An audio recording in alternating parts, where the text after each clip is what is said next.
bahas gitu. Tentang apa nih Pak Martin? Pasnya apa nih? Apa aja, kalau saya kan tidak ada masalah. Saya hanya sifatnya melayani. Saya hanya sifatnya melayani aja kok. Karena yang semalam bagus tuh Bang, yang Abang jelasin itu jelas banget loh Bang. Apa tuh? Bang, yang semalam sama Bang yang Bang Satria. Nah, terus sama Abang ditambahin itu tuh bagus banget tuh Bang. Apa tuh? Lupa saya.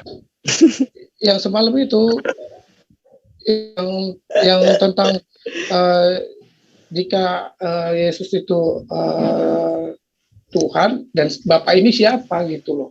Yang semalam itu yang Abang jelasin itu. Ya kan ini harus dua arah gitu. Nanti Pak Martin keberatan kalau kita bahas kitabnya. Sesuai dengan pesanannya tadi Pak Martin kan, masing-masing harus bahas kitabnya sendiri ya. Kita cocok. Oh, ini aja. Coba saya usul boleh ya? Saya usul boleh. Soalnya kedua pembicara ini sama-sama apa aja gitu loh. Jadi artinya ya Bang Juma bilangnya terserah, Pak Martin juga bilang terserah. Jadi saya sebagai pendengar mungkin saya saran boleh ya Pak Martin? Iya boleh. Boleh ya Bang Juma ya. Silakan. Mungkin ini aja lah.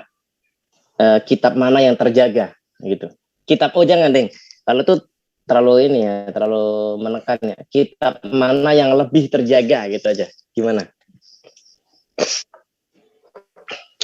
Ya, tergantung Pak Martin lah. Saya enggak masalah apa karena bagi saya hanya melayani aja. Oh, berarti apakah Injil atau Al-Qur'an yang terjaga gitu? Iya. Jangan, itu terlalu ini menekan judulnya. Judulnya ini aja supaya kelihatan netral. Kitab mana yang lebih terjaga? Nggak usah disebut namanya. Kitab mana yang lebih terjaga? Biar nanti pembicara yang menyebutkan nama kitab mereka. Istilahnya apa aja sebenarnya nggak ada masalah karena masing-masing mempertanggungjawabkan kebenaran kitabnya kan begitu. Nah, itu kan yang dimau Pak Martin adalah ada masalah. Betul, saya menangkap bahwa yang dimau Pak Martin adalah meyakini Pak Martin melakukan pembelaan terhadap yang dimiliki Pak Martin dan Bang Juma pun melakukan pembelaan terhadap yang dimiliki Bang Juma. Betul, ya. Itu. Nah, cocok itu. Cocok banget itu, Bang Jion cocok itu. Lanjut. Mempersingkat waktu langsung gas. Ya. Standby saya mau mendengarkan.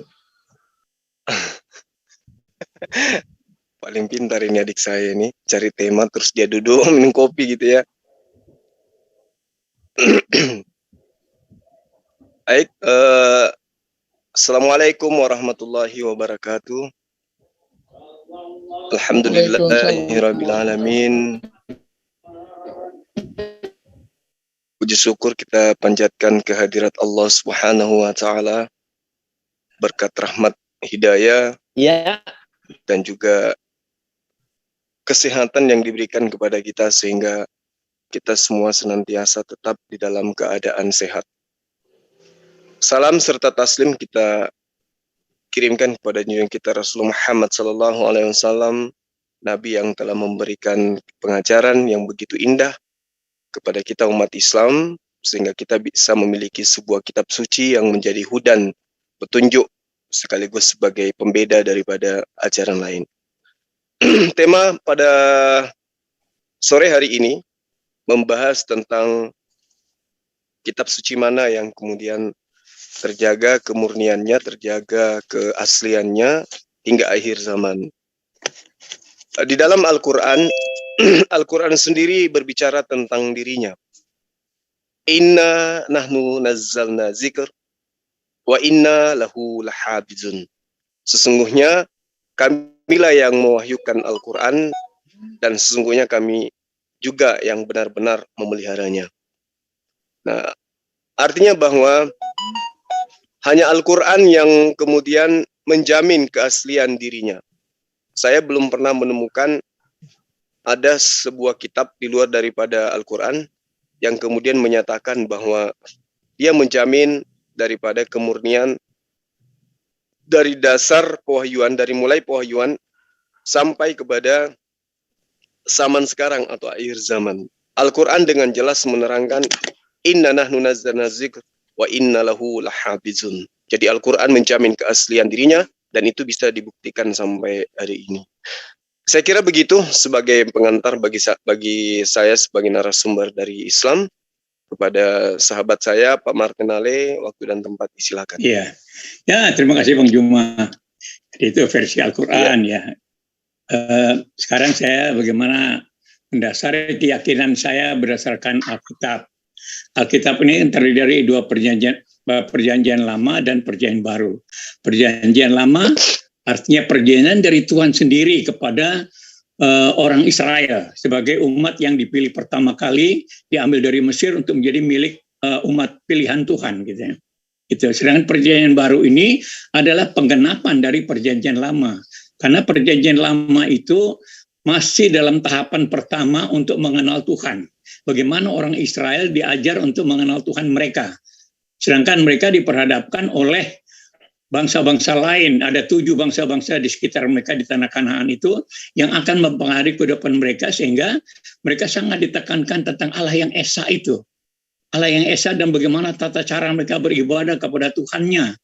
Gitu. Jadi jangan sampai dipengaruhi oleh berhala-berhala dari penduduk asli itu. Nah, sedangkan dalam kekristenan itu digenapi oleh Yesus, digenapi itu perjanjian lama itu yang tadinya mereka baru belajar mengenal Tuhannya sendiri, tetapi dalam perjanjian baru itu sudah diarahkan, umat Kristen sudah diarahkan untuk melayani bangsa-bangsa lain. Nah, itu.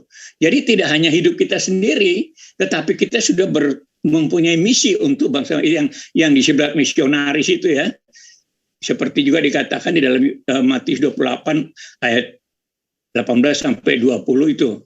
Segala kuasa di surga dan bumi sudah diserahkan kepadaku, karena itu pergilah, jadikanlah semua bangsa muridku dan baptislah mereka dalam nama Bapa, Anak dan Roh Kudus, dan ajarkan mereka, gitu.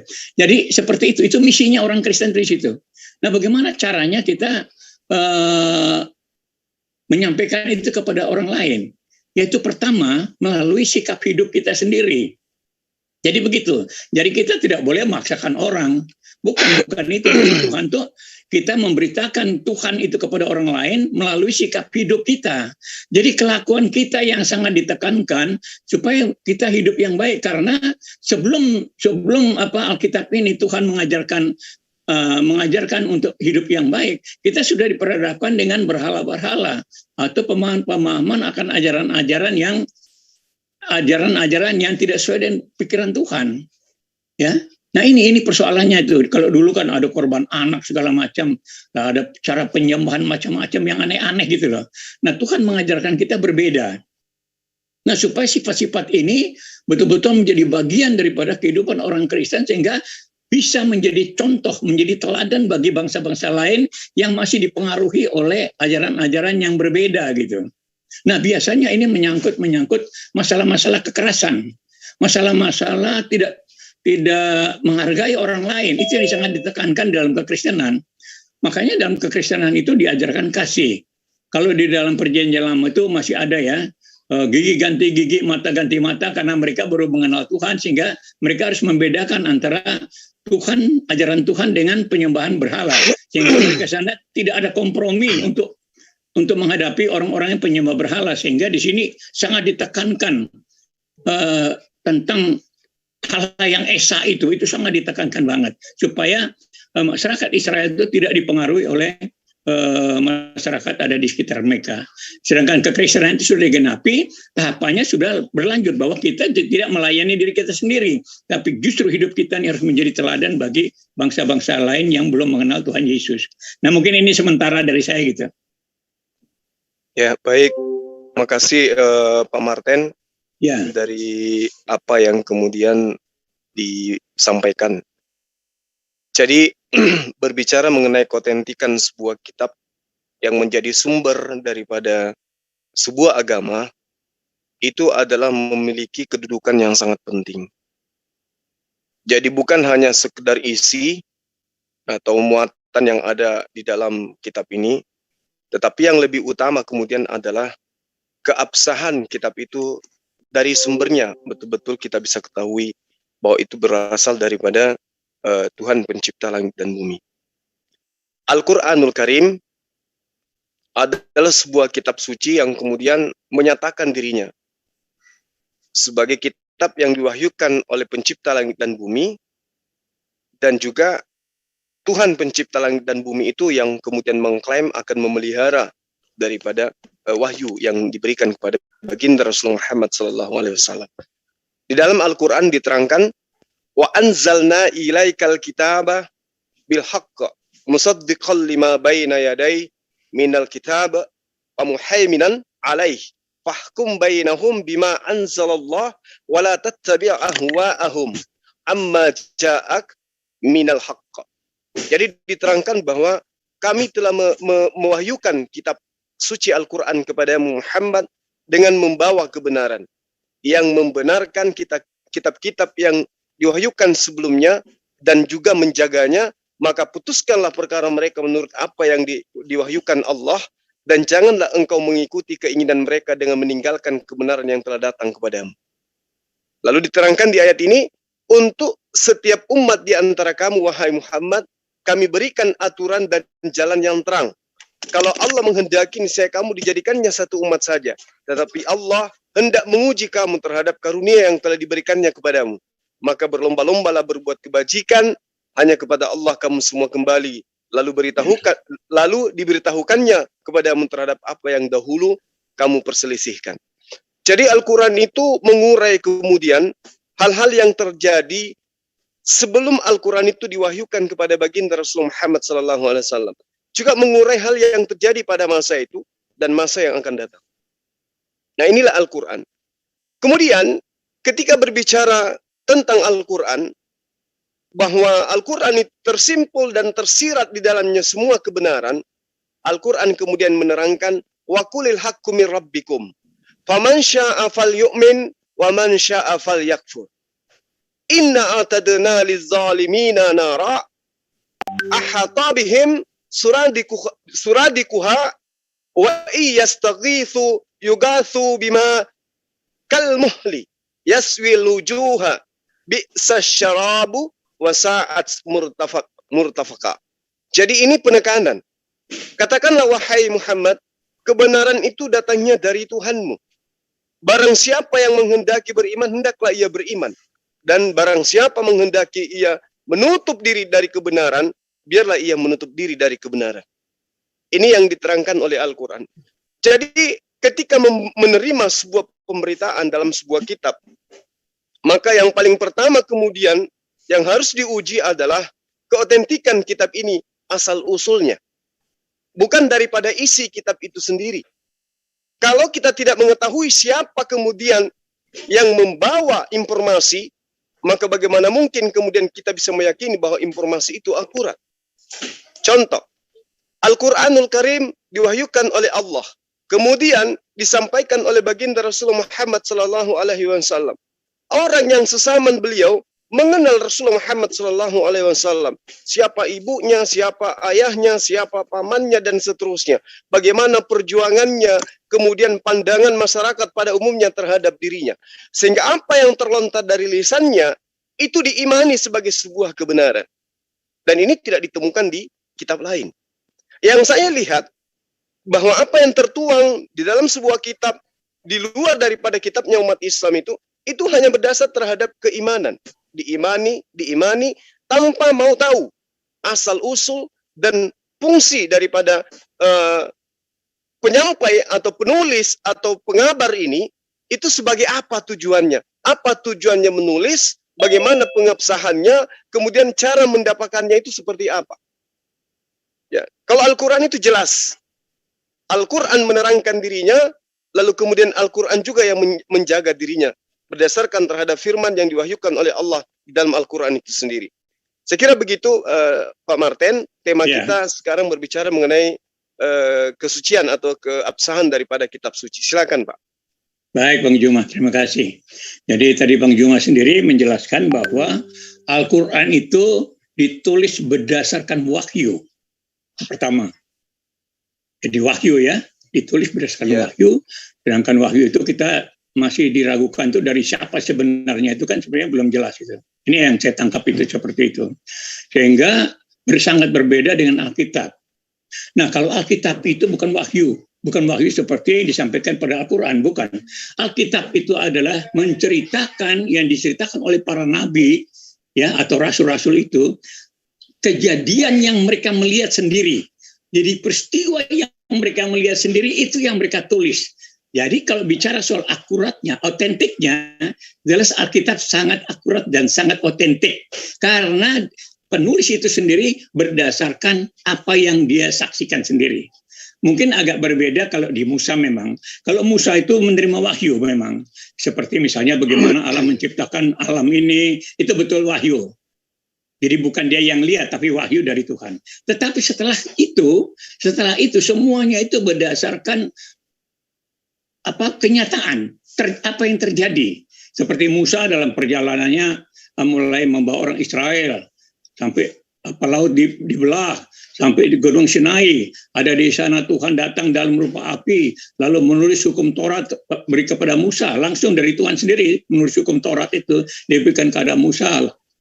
Lalu umat Israel membuat patung lembu. Lalu Musa sendiri minta supaya Tuhan menyertai mereka dalam perjalanan, supaya mereka jangan salah lagi.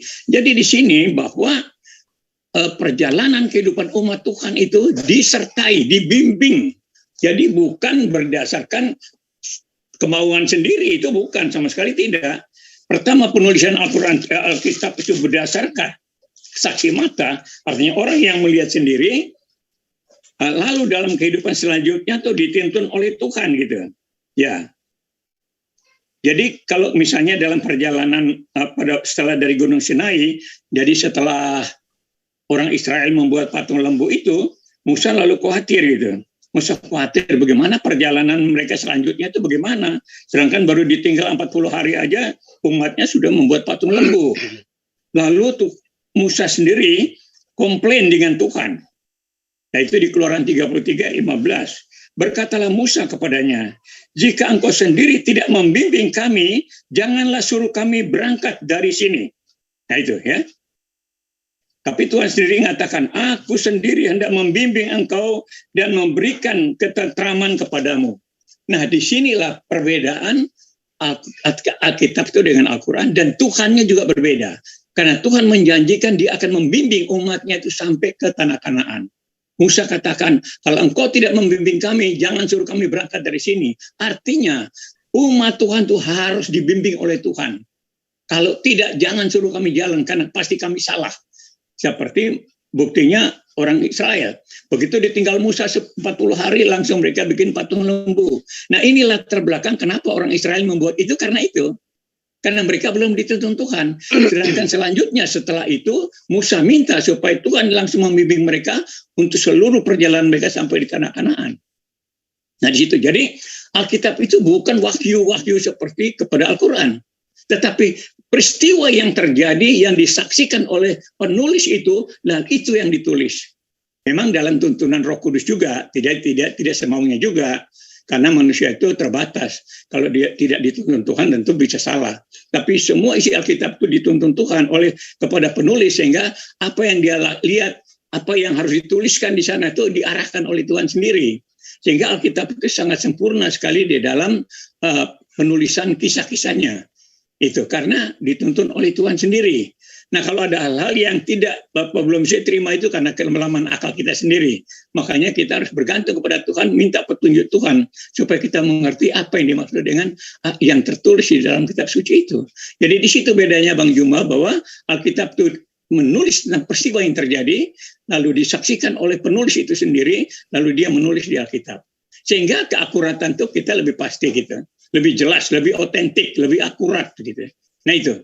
Jadi sebenarnya Alkitab di sana tuh. Nah, sementara ini itu Bang Juma. Baik, makasih Pak Martin.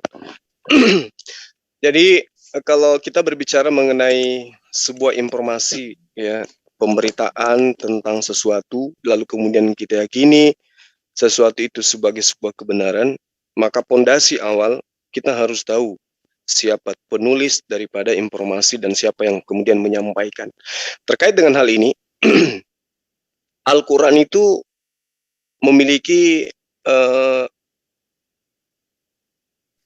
masa penulisan, kemudian masa pengumpulan dan juga ada masa daripada percetakan Al-Quran. Nah, di dalam ilmu kodifikasi itu terbagi 3. Masa di mana Al-Quran itu ada pada diri Rasulullah Muhammad SAW, kemudian para sahabat, dalam ini Abu Bakar, lalu kemudian Utsman bin Affan. Nah, pemeliharaan Al-Quran pada masa Nabi itu ada 2. Ya, pemeliharaan Quran masa Nabi itu pertama metode hafalan. Jadi orang-orang yang ada pada zamannya itu setiap kali malaikat Jibril datang membawa ayat Al-Quran, Nabi langsung menghafalnya. Jadi baginda Rasulullah Muhammad SAW itu adalah penghafal Al-Quran. Beliau menghafal wahyu yang diterima. Nah, Rasulullah Muhammad SAW sebagai seorang penghafal Al-Quran yang terbaik, kenapa? Karena beliau sebagai Rasul yang diutus untuk menyampaikan ajaran-ajaran Allah. Sehingga Allah memudahkan beliau untuk mendapat ilham, menghafal ayat-ayat suci Al-Quran. Yang kedua, beliau dan juga para sahabat itu sudah terkenal sebagai orang-orang yang memiliki daya hafalan yang kuat. Karena memang budaya orang Arab pada masa itu adalah budaya hafalan. Mereka kalau ada yang mencatat itu dianggap sebagai orang yang memiliki keterbelakangan ilmu pengetahuan. Ilmu dalam skala pandangan orang Arab pada masa itu. Artinya mereka orang yang berada di kelas 2. Nah, kemudian setelah Rasulullah Muhammad SAW itu menghafalkan, sahabatnya menghafalkan, ini yang perlu dipahami bahwa Al-Quran itu perjalanan pewahyuannya itu jelas. Sahabat adalah orang-orang yang mempunyai keinginan yang besar untuk kemudian dapat belajar Al-Quran bersama sumber, yaitu Rasulullah Muhammad SAW. Al-Quran dalam hal ini sebagai objek pembelajaran, gurunya adalah baginda Rasulullah Muhammad SAW. Siang malam mereka mengkaji Quran, dan kemudian santri-santrinya, murid-muridnya adalah para sahabat. Jadi para sahabat ini mengikuti baginda Rasulullah Muhammad SAW dalam berbagai kesempatan. Sehingga tidak heran jika kemudian Al-Quran itu ya dituliskan, dihafalkan berdasarkan pewahyuan ini terhadap persaksian mereka langsung kepada baginda Rasulullah Muhammad SAW yang menerima Al-Quran. Lalu kemudian mereka ikut menghafalkan bersama baginda Rasulullah Muhammad SAW. Maka muncullah nama para penghafal Ibnu Mas'ud, Salim bin Maqal, Mu'az bin Jabal, Ubay bin Ka'ab, Abu Zaid bin Zakan, Abu Darda, dan Sa'id bin Sabit.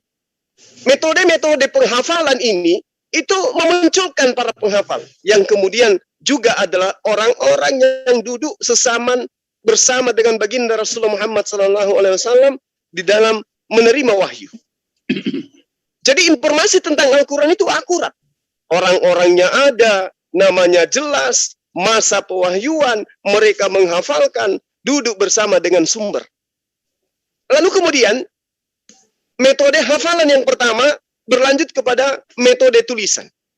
Dan orang-orangnya itu juga, yang menghafal dia juga yang menulis.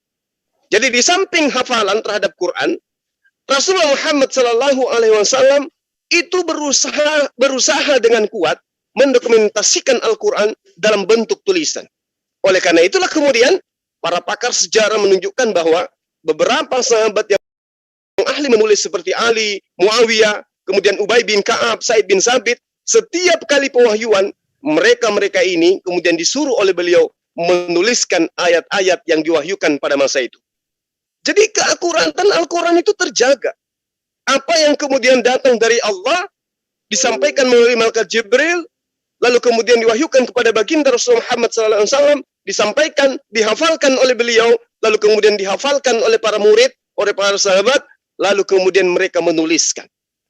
Menuliskan di pelepah kurma, lempengan batu, daun lontar, kulit kayu, potongan kulit, potongan tulang, dan juga hal-hal yang mereka anggap bisa memuat daripada tulisan-tulisan pewahyuan yang ada pada masa itu. Sekira begitu apa yang kemudian menjadi alasan Al-Quran itu otentik kebenarannya, keasliannya terjaga dari satu sumber, baginda Rasulullah Muhammad SAW. Ini tidak ditemukan di kitab lain. Meskipun di kitab lain itu ada pengajaran yang benar, tapi kita tidak tahu siapa yang kemudian menerima dari Nabi Musa alaihissalam kepada siapa, lalu kemudian usia dari masa Nabi Musa alaihissalam sampai kepada abad pertama itu kurang lebih 1700 tahun, kita nggak tahu siapa aja yang menulis ini, apa aja tulisannya, dasar penulisannya apa, mereka menulis sumbernya dari mana, kemudian dari mana kepada siapa, itu kita tidak ngerti. Tiba-tiba kemudian muncul menjadi sebuah kitab yang disebut Perjanjian Lama, Perjanjian Baru. Alhamdulillah Al-Quran sampai hari ini itu tidak mengenal metode yang seperti itu. Metode yang dilakukan kemudian Al-Quran adalah menerima, menghafalkan, menuliskan, menyampaikan. Demikian sementara. Silakan Pak. Ya, iyalah. Jadi bedanya di situ ya. Kalau Alkitab itu ditulis oleh saksi mata yang melihat peristiwa itu terjadi, sedangkan Al-Quran itu wahyu. Wahyu yang dikatanya dari Jibril. Menghafalkan kisah-kisah di Israel yang ribuan tahun sebelumnya. ini masalah ini. Zaman Abraham, zaman macam Nuh, segala macam, sampai Musa, itu udah ribuan tahun sebelumnya itu. Sehingga, dan lalu anehnya begini Bang Juma ya, nama-nama seperti Abraham jadi Ibrahim, padahal Abraham itu nama yang diberikan oleh Tuhan sendiri loh. Itu bukan nama-nama karangan manusia itu. Namanya pertama Abram. Lalu Tuhan bilang namamu sekarang bukan Abram tapi Abraham. Jadi setelah dia mengenal Tuhan Yahweh itu namanya diganti menjadi Abraham. Seperti Saulus diganti setelah mengenal Yesus jadi Paulus gitu. Nah sekarang Abraham yang sudah ditetapkan namanya oleh ini sama Al-Quran setelah menerima wahyu dari Jibril malah diganti Ibrahim. Ya, Yesus diganti dengan Isa misalnya seperti itu ya. Jadi banyak nama-nama yang diganti. Nah disinilah yang sebenarnya meragukan kita. Kenapa kalau memang sumbernya dari Alkitab kok namanya kok beda? Seperti yang dikatakan di dalam Syukur 4 ya. Syukur 4 itu bahwa Alkitab adalah induk Al-Quran gitu ya. Nah itu. Jadi di situ kenapa kalau memang induknya Alkitab kenapa berbeda? Nah, makanya di dalam Alkitab itu menuliskan kisah-kisah yang terjadi. Bukan wahyu-wahyu saja yang tidak kelihatan, lalu ada kata-kata seperti tidak, peristiwa yang terjadi sejarah. Makanya dikatakan sejarah Alkitab. Sejarah perjalanan umat Tuhan, bukan wahyu-wahyu. Kalau hanya wahyu saja ya tidak ada bukti gitu loh. Katanya gitu loh. Nah ini yang sebenarnya meragukan kita tuh di situ. Sehingga kalau di dalam Alkitab itu lebih otentik, lebih akurat karena peristiwa yang terjadi yang ditulis itu peristiwa yang terjadi. Seperti Musa, dia mengalami ketemu dengan Tuhan loh. Dia bukan terima wahyu begitu aja. Ketemu Tuhan kelihatan dalam rupa api yang menyala di semak-semak itu. Lalu Tuhan sendiri menulis di dua loh batu tentang hukum Taurat diberikan kepada Musa. Jadi semua itu konkret di dalam Alkitab itu bukan wahyu-wahyuan. Sekadar wahyu aja tapi konkret satu nyata sampai mereka berjalan dalam perjalanan ketemu apa bermusuhan dengan siapa, mereka dihambat oleh apa, itu diceritakan semua sampai akhir perjanjian lama itu semua begitu. Lalu menyambung Yesus datang untuk mengenapi apa yang tertulis dalam perjanjian lama. Bahwa perjanjian lama itu baru orang mengenal Tuhan dengan tata cara ibadah, dengan syariat-syariat agama yang disebut mispot, tuh ada 613 aturan-aturan yang harus dijalankan mulai dari tidur sampai bangun tidur sampai tidur lagi, itu aturan-aturan, mau makan mau jalan, itu aturan-aturan yang diterapkan supaya mereka berkenan kepada Tuhan. Karena perjanjian lama itu baru menekankan tentang Tuhannya, bagaimana mereka mengenal Tuhannya itu dengan menjalankan syariat-syariat itu. Tetapi dalam perjanjian baru sudah tidak begitu lagi. Dalam perjanjian baru arahnya adalah kita sudah memberi kesaksian kepada orang lain yang bukan umat Tuhan. Umat lain bukan umat Tuhan. Umat Tuhan itu adalah mulai perjanjian lama oleh bangsa Israel, lalu umat Kristen yang perjanjian lama itu digenapi. Nah, digenapi itu lalu ajarannya apa? Ajarannya adalah mengasihi. Mengasihi itu berarti dia tidak akan melanggar hukum Taurat. Ya, tidak melanggar. Jangan berzina, jangan mencuri, jangan membunuh. Semua itu kalau kita mengasihi orang, kita tidak akan berbuat jahat. Itu sehingga kasih itu adalah kegenapan dari hukum Taurat. Misalnya hukum Taurat bilang jangan membunuh, tapi Yesus bilang kamu marah sama orang lain saja kamu sudah berdosa. Marah aja. Tapi hukum Taurat bilang kalau membunuh baru dosa. Yesus mengajarkan jangan kamu membunuh, kamu marah, benci sama orang aja kamu sudah berdosa. Nah itu yang dimaksud dengan penggenapan oleh Yesus. Sehingga ajaran-ajaran, aturan-aturan itu konkret, lengkap sekali. Tidak bisa dimain-mainkan, tidak bisa didalih-dalihkan segala macam. Kamu harus hidup baik dengan sesama manusia. Tidak boleh ada dalih apapun untuk berbuat jahat terhadap sesama manusia. Itu kegenapan. Sedangkan orang Israel itu masih ada perang-perangan, masih ada musuh-musuhan dengan orang. Kan ada di sana tuh, disuruh membunuh. Orang Kristen tidak boleh. Kapan Yesus dengan murid-muridnya itu diajak perang dengan orang-orang yang melawan Kristen? Nggak ada. Nggak ada, ngalah, malah mereka lari. Mereka meninggalkan orang yang memusuhi. Nah itu ajaran Alkitab perjanjian baru di situ. Kalau orang Israel masih ada perang-perangan dalam perjanjian lama. Dalam perjanjian baru Yesus tidak mengajarkan itu. Yesus dan rasul-rasulnya tidak pernah melawan musuh-musuhnya. Orang Yahudi orang itu malah mereka yang dimusuhin. Yesus dan murid-murid malah dimusuh-musuhin. Seperti misalnya Rasul Paulus. Dia menangkapin yang pengikut Yesus. Dianiaya, dibunuh bahkan. Dibawa ke mahkamah agama dengan dalih menista agama. Tapi Yesus dan murid-muridnya bikin apa? Nggak ada perang-perangan atau kumpulin bikin tentara lawan orang-orang yang melawan orang Kristen. Nggak ada. Nah disinilah bedanya itu di situ. Di mana perjanjian lama masih ada gigi ganti gigi, mata ganti mata. Di perjanjian baru sama sekali. Membenci pun tidak boleh. Karena apa?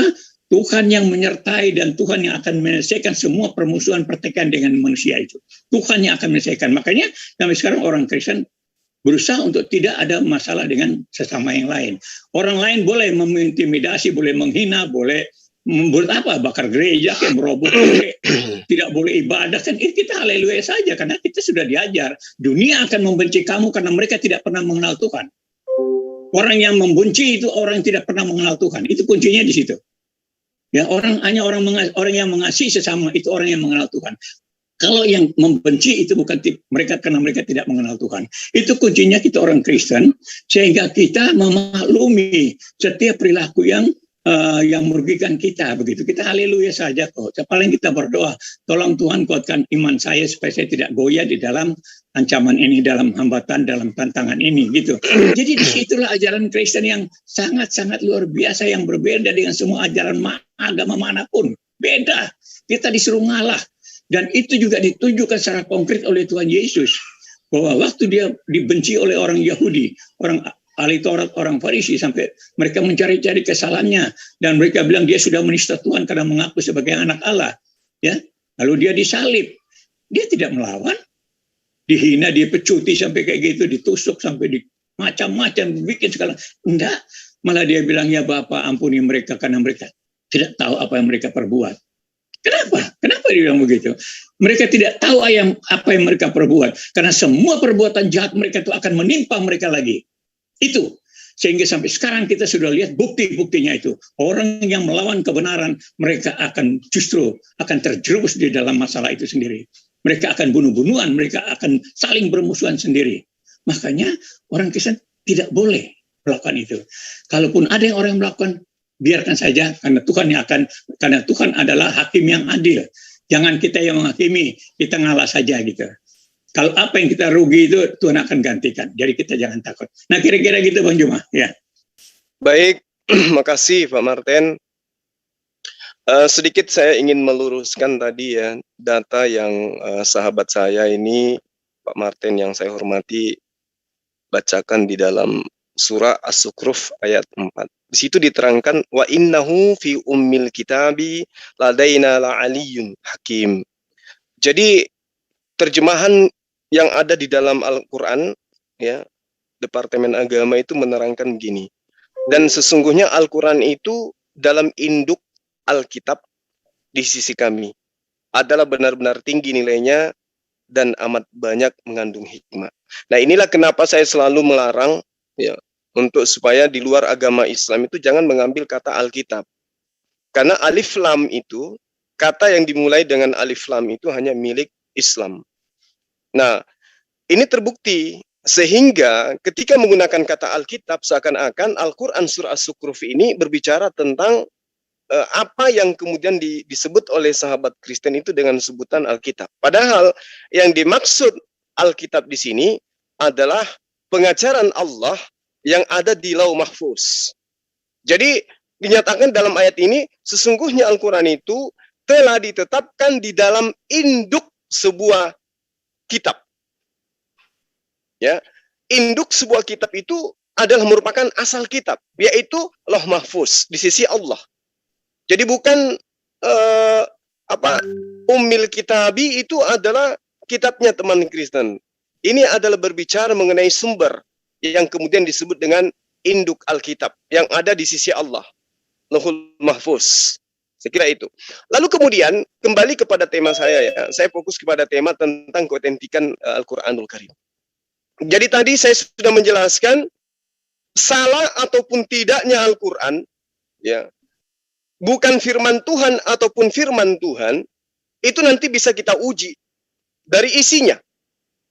Sekarang saya ingin mengulas dulu keabsahan Al-Quran dari sumbernya. Mau dia nanti dinilai salah, Al-Quran itu bukan firman Tuhan, Al-Quran itu, atau karangan baginda Rasulullah Muhammad SAW, Al-Quran itu, yang pasti sumbernya absah dulu. Sesuatu yang tidak sah keabsahannya, dari mana asal-usulnya, kita nggak tahu, hanya menerawang dan mengada-ngada, mau benar isinya ataupun tidak, itu persoalan kedua. Kita lihat dulu dari sumbernya. Nah, tadi saya sudah mengatakan bahwa Rasulullah Muhammad SAW itu menghafalkan Quran, lalu kemudian menyampaikan kepada muridnya dan menginstruksikan kepada muridnya untuk menulis. Maka tertujulah kepada perintah baginda Rasulullah Muhammad SAW kepada para sahabatnya, Ali, Muawiyah, Ubay bin Ka'ab, Sa'id bin Sabit, dan seterusnya. Nah, lalu kemudian para sahabat yang diperintahkan ini menulis. Jadi sebelum Rasulullah Muhammad SAW itu wafat, terlebih dahulu seluruh ayat suci Al-Quran sudah dituliskan secara lengkap melalui pengetahuan, melalui perintah dan pengawasan beliau sebagai sumber. Subhanallah. Meski kemudian belum terkumpul dalam satu mushaf, masih terpisah-pisah dalam berbagai alat tulis, dalam berbagai media penulisan. Tetapi dituliskan atas dasar instruksi beliau, atas dasar perintah beliau oleh kepada sahabat-sahabatnya, dan kemudian dihafalkan. Nah, lalu apa alasan Rasulullah Muhammad SAW itu tidak mengumpulkan dalam satu mushaf? Alasannya adalah, satu, karena ayat Al-Quran masih diwahyukan semasa hidup beliau. Kedua, sistematika ayat dan surah bukan berdasarkan kronologi waktu turunnya. Jadi sahabat-sahabat Rasul Muhammad SAW yang menuliskan Al-Quran secara pribadi ada Ali bin Abi Thalib, Muaz bin Jabal, Ubay bin Ka'ab, Ibnu Mas'ud, Sa'id bin Sabit, dan lain-lain sebagainya. Nah, ini pada masa Rasulullah Muhammad SAW. Pada masa beliau, Al-Quran yang sampai pada tangan umat Islam hari ini itu sudah otentik kebenarannya karena ada pengesahan dari baginda Rasulullah Muhammad SAW di zamannya, dihafalkan di zamannya, dituliskan di zamannya. Kemudian setelah beliau tidak ada, masuk kepada masa sahabat Abu Bakar alaihissalam, ya, radhiyallahu an. Yang dimaksud kemudian penulisan atau kodifikasi pada masa Abu Bakar alaihissalam radhiyallahu an adalah pengumpulan Al-Quran yang masih terpisah pada berbagai macam alat tulis atau media menjadi satu kesatuan yang utuh. Nah, alasan ini muncul karena banyaknya para sahabat penghafal Quran yang gugur dalam perang. Sehingga jika dibiarkan itu terjadi, maka dalam pemikiran sahabat Rasulullah Abu Bakar, lama-kelamaan Al-Quran akan hilang bersama para sahabat yang gugur. Oleh karena itulah kemudian, Al-Quran itu tidak bisa dihafalkan oleh seluruh umat manusia, maka sahabat mengambil inisiatif kemudian untuk mengumpulkan tulisan-tulisan itu.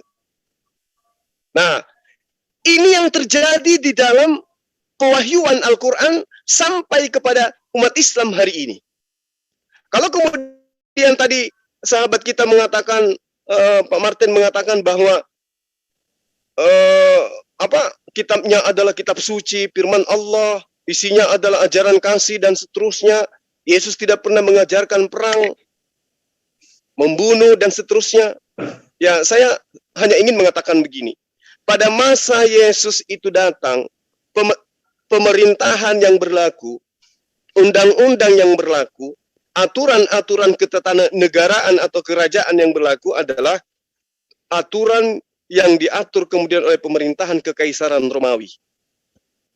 Muncul sosok Yesus di tengah-tengah pemerintahan Kekaisaran Romawi, lalu kemudian berseru kepada orang-orang Yahudi, aku datang untuk melemparkan api ke bumi, dan betapakah aku harapkan api itu telah menyala.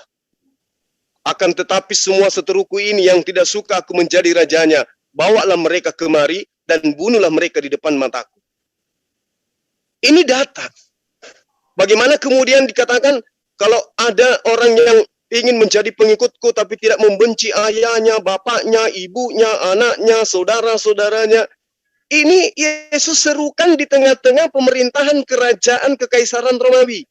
Kalau sekarang pemerintahan Indonesia misalnya, kemudian ada orang yang tampil di tengah-tengah masyarakat Indonesia menyeru dengan mengatakan semua orang yang tidak mau menjadi pengikutku, ya, bawa ke sini, bunuh mereka di hadapanku. Pasti warga negara Republik Indonesia mengatakan orang ini teroris. Karena memerintahkan orang yang hidup damai di bawah pemerintahan Indonesia dan tidak mau menerima dia sebagai raja, sebagai pemimpin, padahal di situ sudah ada raja Kaisaran Romawi, dia minta diakui sebagai raja, maka kata dia, bunuhlah di hadapanku, bunuh di depan mataku. Ini teroris. Kalau terjadi di sekarang di negara Republik Indonesia. Artinya bahwa kalau kita melihat secara histori, yang terjadi pada masa itu adalah Yesus mengganggu ketentraman kerajaan Kekaisaran Romawi dengan mengajak seteruhnya, orang-orang pengikutnya, agar seteruhnya yang tidak mau dia menjadi raja, dibawa ke hadapannya, dibunuh di depan matanya. Tapi ini tidak terjadi. Memang tidak terjadi. Kenapa? Karena kekuatan Kekaisaran Romawi jauh lebih kuat daripada Yesus yang hanya memiliki 12 pengikut. Sehingga teror-teror yang diciptakan itu tidak berarti. Terbukti dia memerintahkan muridnya membeli pedang. Andai saja dia mengikuti, dia berdakwah, Yesus ini berdakwah sampai puluhan tahun, sampai sama seperti baginda Rasulullah Muhammad SAW, sangat tidak menutup kemungkinan beliau ini akan menjadi pemberontak, karena memang ada datanya dia dibunuh di antara pemberontak-pemberontak. Itu pengakuan Yesus, itu nubuatan bahwa dia akan dihakimi di tengah sebagai seorang pemberontak. Dalilnya ada. Nah, lalu kemudian sedikit lagi Pak Martin, karena Pak Martin larinya ke sini. Kalau Yesus itu tidak pernah mengajarkan pembunuhan, tidak pernah mengajarkan penindasan, tidak pernah mengajarkan kekerasan, ya, berarti dia tidak menggenapi, bukan dia yang menggenapi Kisah Para Rasul 3 nomor 22. Ulangan 18 nomor 18 sampai 20 terkait dengan seorang nabi yang akan menaklukkan bangsa-bangsa. Bukankah telah dikatakan Musa, Tuhan Allah akan membangkitkan bagimu seorang nabi di antara saudara-saudaramu seperti aku. Dengarkanlah dia dalam segala hal yang akan dikatakan kepadamu. Dan akan terjadi bahwa semua orang yang tidak mendengarkan Nabi itu akan dibasmi dari umat kita. Ini tidak terjadi. Bukan Yesus berarti. Saya kira begitu Pak Martin, kita membahas tentang keabsahan kitab suci Pak. Ya, sekiranya mungkin bisa kita fokus terhadap asal usul daripada kitab kita masing-masing. Demikian. Ya, itu kan semuanya itu kan adalah kata kiasan semua. Makanya ini giliran saya ngomong, jangan masuk dulu ya. Giliran saya ngomong nih. Ada tadi Bang Juma bicara soal bahwa keakuratan Al-Quran sejak Muhammad masih hidup. Tapi saya mau bertanya pada Anda, perang yang Yamamah itu terjadi itu setelah Muhammad meninggal. Karena banyak orang Islam yang sudah kembali kepada ajarannya, kepada berhala-berhalanya. Pada waktu Muhammad meninggal tuh orang Islam sudah kembali sehingga terjadi perang Yamamah ini. Nah, karena perang Yamamah inilah makanya penghafal Al-Quran itu banyak yang mati. banyak yang mati. Sehingga akhirnya Abu Bakar ini memanggil Said bin Sabit, sekretarisnya ini, supaya mengumpulkan kembali naskah-naskah itu untuk ditulis kembali. Tetapi zamannya Abu Bakar tidak selesai. Lalu dilanjutkan oleh Utsman bin Affan. Nah, Utsman bin Affan inilah akhirnya mengkodifikasi Al-Quran itu sendiri. Jadi masalahnya di situ. Nah, kenapa terjadi itu? Karena waktu zaman Muhammad itu ada 7 qiraat yang berbeda. Nah, ini yang saya dengar dari Saudara Gracia Pelo. Karena dia yang baca dia bukan ngarang ya, dia ambil dari hadis-hadis itu juga gitu. Sehingga ini yang kita dengar dari Gracia Pelo itu, bahwa ternyata Al-Quran pun mengalami masalah. Sehingga dalam hal inilah kita memang tentu agak berpikir begitu, apakah ini betul-betul otentik atau tidak. Gitu. Itu yang pertama. Yang kedua tentang bunuhlah mereka yang tidak nurut. Itu adalah ini Bang Juma, itu perumpamaan itu. Perumpamaan tentang penggarap, seorang raja dan penggarap-penggarap. Memang memberi gambaran tentang bagaimana umat Tuhan itu harus melakukan misinya, tugasnya. Itu penggarap-penggarap itu ya, itu umat Tuhan harus melakukan misinya gitu. Nah di situ perumpamaan itu mau menjelaskan kalau siapa yang tidak taat bunuh, artinya bahwa orang yang tidak melakukan tugasnya mereka akan dihukum gitu loh, akan salah, maksudnya salah gitu ya. Itu maksudnya itu. Jadi bukan lalu orang secara harfiah dibunuh, itu yang enggak lah, bukan itu. Itu hanya perumpamaan gambaran saja. Lalu yang berikutnya beli pedang. Yesus mengatakan beli pedang, sedangkan tadinya itu jangan bawa apa-apa. Beli pedang itu artinya begini, dia mau menjelaskan bahwa sebentar lagi dia akan ditangkap. Dia tidak akan bersama-sama dengan murid-muridnya. Sehingga kalian harus betul-betul dengan kekuatanmu sendiri untuk menghadapi masalah. Kira-kira begitu tuh. Artinya di sini mau beri gambaran bahwa tanpa Tuhan kamu akan berusaha sendiri. Kamu akan harus berperang sendiri. Itu maksudnya begitu. Jadi dia mengatakan bahwa dia akan meninggalkan mereka selama 3 hari ini. Sebenarnya itu mau ditekankan tuh di situ, karena dia 3 hari akan tidak ada dengan murid-muridnya. Kamu harus beli pedang gitu loh, gitu. Jualah semua untuk beli pedang. Tapi maksudnya itu sebenarnya bukan pedang, karena orang murid Yesus tidak pernah kok diajar-ajar begitu, nggak pernah, karena nggak boleh.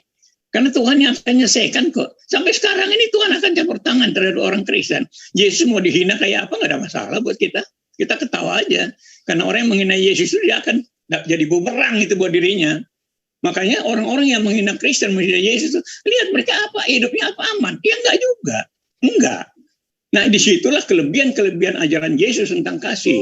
Bahwa kita tidak boleh membalas kejahatan dan kejahatan, tapi dengan kebaikan. Karena akulah yang membalas kejahatan itu. Gitu.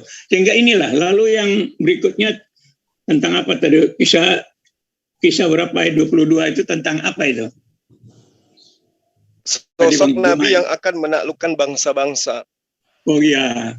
Jadi ya. di sini sebenarnya bicara tentang rencana penyelamatan. Menaklukkan itu bukan lalu membunuh perang-perang itu ya, bukan dah. Karena rencana Tuhan itu akan membuat bangsa-bangsa ini percaya. Dan ini sekarang lagi prosesnya. Justru melalui mereka sendiri terjadi pertentangan, pemahaman di dalam hidup mereka sendiri, lalu timbul segala macam masalah dan mereka akhirnya menemukan kebenaran. Sebenarnya ini cara Tuhan yang memproses manusia supaya akhirnya percaya kepada Dia itu di sana. Dan sekarang dalam proses di dunia ini Tuhan sedang memproses bangsa-bangsa ini untuk mereka nanti fokus kepada kebenaran dari Tuhan itu. Tapi sementara ini masih terjadi pertentangan di antara sesama manusia. Seperti yang terjadi sekarang dengan Bang Juma. Ini adalah program Tuhan. Ini program Tuhan, bukan sekadar kita pinter-pinteran di sini, bukan. Ini program Tuhan. Dan melalui dialog-dialog seperti inilah orang akan terbuka. Semua yang mendengar saya dengan Bang Juma ngomong, itu akan berpikir. Mereka akan menilai yang benar yang mana. Dan masing-masing punya ukuran sendiri untuk menerima kebenaran itu.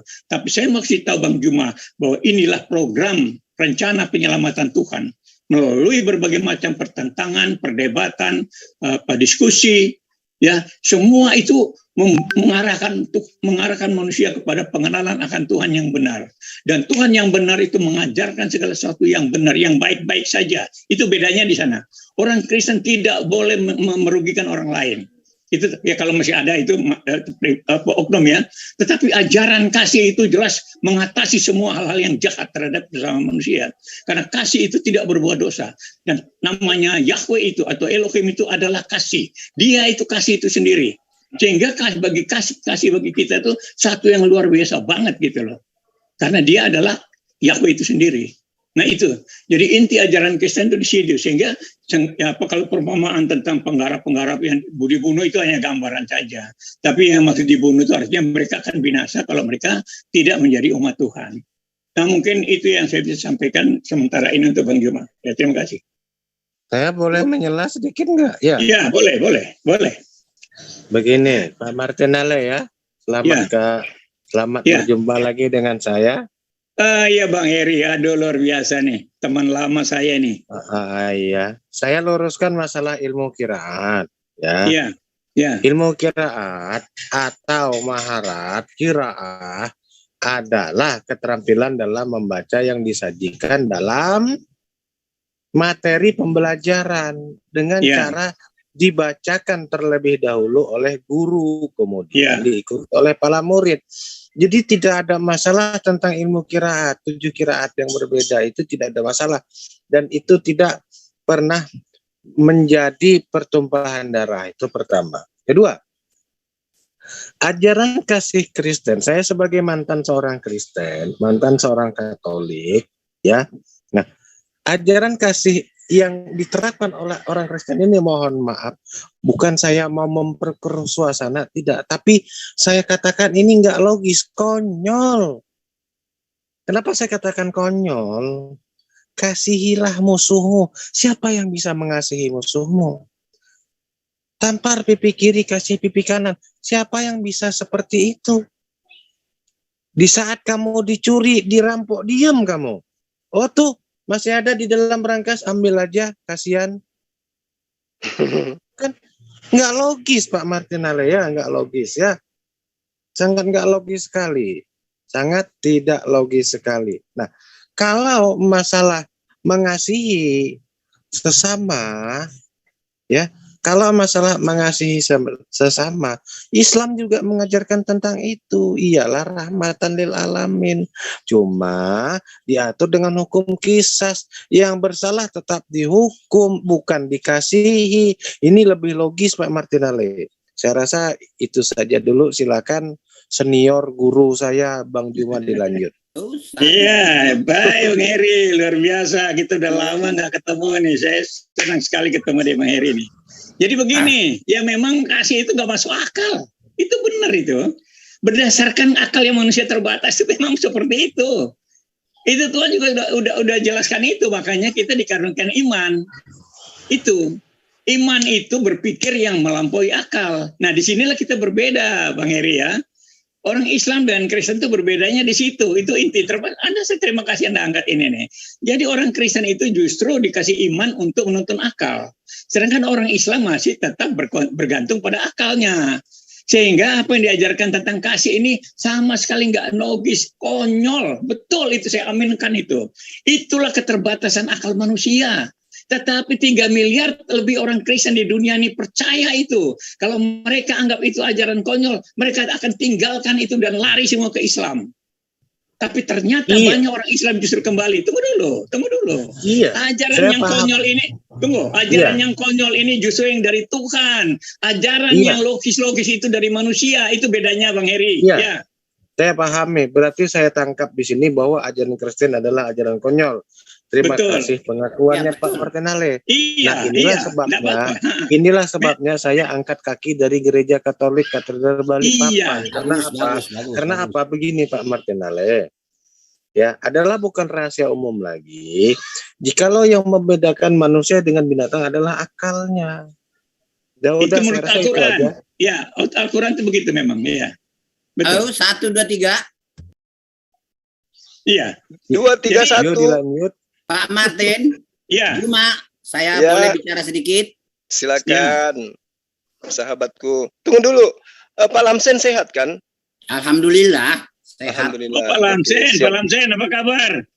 Datang ke rumah dong. Oh iya, boleh. Kapan? Tahun baru apa? Kapan datang main, saya di rumah kok. Oh nanti Hari Raya Imlek, Hari Raya Idul Fitri. Hari Natal, Pak. Natal. Wah, datang dong. Udah tahu rumah kok. Saya akan tanggapi dulu si Bang Juma ini. Iya, silakan. Memang kalau Grunda, Juma ini saya kalau juga ngomong, ditanggapi dong, Pak. Ya, Heri nanti. Keduanya Pak Heri. Heri baru pertama sekali saya belum pernah ketemu dengan Pak Heri kayaknya. Oke. Memang kalau Grunda, kalau ngomong sama dengan bulldozer, disapu rata semua, tidak ada titik, tidak ada koma. Dia mengajarkan ajaran Alkitab padahal salah sama sekali. Tidak begitu. Saya sudah selalu mengatakan, baiklah Islam mengajarkan Al-Quran, Kristen mengajarkan Alkitab, supaya ajaran itu benar. Contoh, si Grunda mengatakan, Yesus katanya memanggil orang-orang, bawa ke depannya orang-orang yang tidak suka dia jadi raja, supaya dibunuh oleh Yesus. Bukan Grunda, bukan seperti itu ceritanya. Baca dari atas dengan baik. Terus, orang disuruh beli pedang. Ketahuilah Grunda, di dalam ajaran Yesus adalah kasih. Di situ kan sudah ada jangan membunuh. Jadi cara Yesus mengajar ada menunjukkan caranya apa. Saat itu kan Yesus sudah mau ditangkap oleh musuh-musuhnya. Dan dia mengikuti jalur keinginan manusia, yaitu muridnya itu apa? Musuh itu harus dibunuh. Maka disuruh beli pedang. Ternyata apa yang terjadi? Grunda, apa yang terjadi saat itu? Yesus mengajar murid-muridnya, sarungkan pedangmu. Waktu si Petrus memantakkan kuping musuhnya itu, dia pikir harus dibunuh semua musuh ini. Padahal yang diajarkan Yesus, jangan membunuh. Makanya sarungkan pedangmu. Barang siapa yang menggunakan pedang, harus membunuh pedang. Jadi mengajarkan Alkitab di Juma tidak cocok, Pak Juma. Grunda, tidak boleh seperti dia Grunda. Saya salut kepada kamu memang karena kamu pinter ngomong kayak sungai. Jadi ini nanti lebih baik ajarkan ajaran Al-Quranmu itu daripada mengajarkan Alkitab. Kami sudah baca Alkitab, bukan seperti itu ajarannya. Saya kadang-kadang sedih, hebat ini si Grunda mengajarkan yang salah kepada murid-muridnya di Islam sana. Kalau kepada saya kan saya nggak mempan lagi, orang saya sudah baca Alkitab saya. Si orang-orang Kristen sudah tahu bukan begitu ceritanya. Biar bagaimanapun berbubi mulutmu untuk menceritakan ajaran Alkitab tidak akan berterima kepada Kristen karena kami sudah tahu ajarannya. Tapi kalau ke teman-teman Islam berterima itu, ya memang betul disuruh beli pedang. Untuk apa? Untuk membuktikan bahwa ajaran Yesus dan ajaran manusia bertolak belakang. Tidak masuk akal ajaran Yesus itu. Musuh kok dikasihi. Itu yang ditunjukkan Yesus. Di situ sudah ada hukum Tuhan. Jangan yang ini saya aja yang nanggapi gampang. Ya, cuma ya. Jadi baiknya kamu ajarkanlah Al-Quran itu supaya saya senang dan salut kepada kamu. Jangan ajarkan ajaran Alkitab kepada kami. Kami sudah tahu ajaran Alkitab. Terima kasih. Ya, baik, jangan keluar ya, Pak Lamsen. Duduk aja dulu. Abang Juma ya. terlalu mubazir nanggapi masalah ini. Terlalu mubazir ilmu Bang Juma. Saya yang anak-anak ini aja yang menanggapi masalah Pak Lamsen Naibau ini. Silakan guru. Sekarang begini Pak Lamsen Naibau, logikanya. Kalau memang ikhlas untuk disalib, kenapa harus main petak umpet? Pertama. Kedua, kenapa tidak melawan?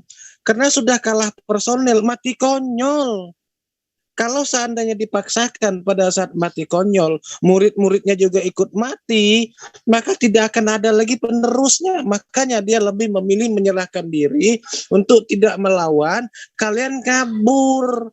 Toh pada faktanya murid-muridnya kabur semua, supaya ada penerus ajarannya. Ini logis, Bro. Ya, bukan dalam arti Yesus tidak mau melawan, karena memang tidak ada daya untuk melawan itu. Dia mau kirimkan malaikat. Dia mau kirimkan malaikat. Saya tidak akan bantai ada itu makhluk astral berkelahi dengan orang fisik. Saya tidak bantai itu hari kalau itu. Sabar Pak Lamsen, habis ini baru Bapak. Sabar. Ya silakan. Iya, saya tidak bantah itu, biarkan aja. Ya, tapi kalau saya belajar Alkitab saya bukan seperti itu maksudnya. Karena dia sudah sengaja datang untuk menyerahkan nyawanya. Yang memang dia harus menunjukkan sifat kemanusiaannya. Dia ada rasa takut, dia rasa mengeri, dia Tidak tahu masa depannya, apakah dia memang tidak bisa hidup lagi karena dia mengenakan sifat kemanusiaan. Kalau saya lanjutkan dulu ya, saya ada acara dulu sebentar ini. Pak Martin, kalaupun tidak ada rasa takut, kalaupun tidak ada rasa ngeri, kenapa ngumpet, Pak? Yesus sebelum waktunya dia tidak menyerahkan nyawanya. Sudah sering ditangkap dia. Baca Alkitab dengan baik. Karena dia bilang, ini belum saatnya. Kalau sudah saatnya baru dia menyerah. Itu kan ada ceritanya. Maka baca Alkitab itu jangan sepotong-sepotong, kawan. Bukan sepotong-sepotong, ya, Pak. enggak. Saya sudah baca itu semua. Dari sampean makanya teman-teman Islam jangan mengajarkan ajaran Alkitab kepada kami lagi. Karena kami sudah tahu ajarannya. Makanya saya bilang tadi sama Pak Juma, sudahlah, ajarkanlah Al-Quran kepada saya tidak mengerti. Begini Pak, begini Pak. Kalau Alkitab kamu ajarkan salah semua, ajarannya salah. Karena saya sudah baca Alkitab saya. Iya. Jadi janganlah ajarkan. Saya paham maksud Bapak. Ya. Saya paham maksud Bapak. Bapak mau mengiring kami karena iman.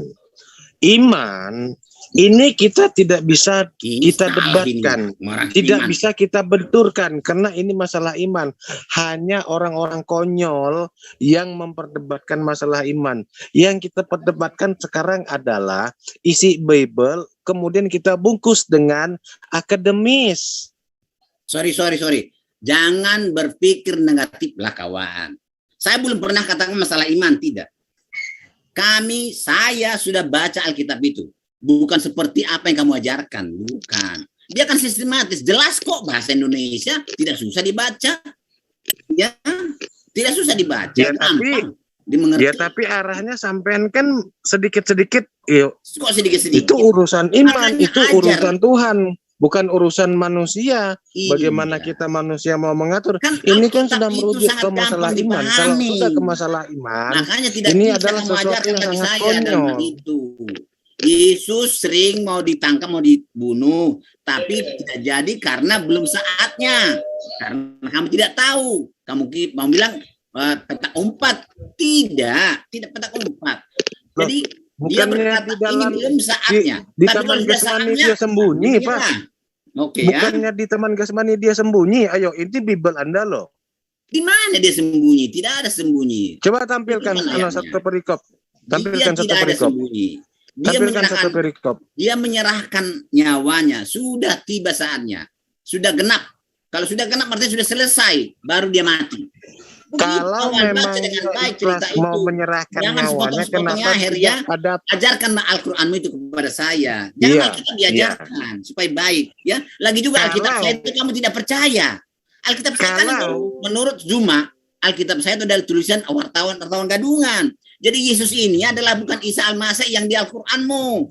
Jadi jangan dipersalah-salahkan Alkitab kami memang sudah salah. Jadi Heri kan tidak percaya itu. Maka ajarkan ajaran yang benar. Ya, supaya aman. Ya, supaya aman. Ya, jadi sangat baik kalau kamu ajarkan Al-Quran kepada saya. Jangan mengajarkan Alkitab yang tidak benar ini. Karena itu sebenarnya memang kamu yakin adalah tulisan wartawan gadungan. Sudah kebohongan semua di situ. Jadi Yesus ini bukan Isa yang di Al-Quran. Itu masalahnya. Jadi kamu pikir ini Yesus di Al-Quran. Salah. Makanya selalu bandel teman-teman Islam ini. Selalu mau membelokkan ke Al-Quran. Tidak bisa. Al-Quran dengan Alkitab bertolak belakang ajarannya. Jangan diarahkan ke Al-Quran. Tidak akan bisa. Ya, Heri ya. Berarti Anda akui ya bahwa Bible Anda salah begitu? Ya tidak apa-apa. Salah menurut kamu. Tapi bagi saya benar. Karena apa? Apa yang diberitakannya benar.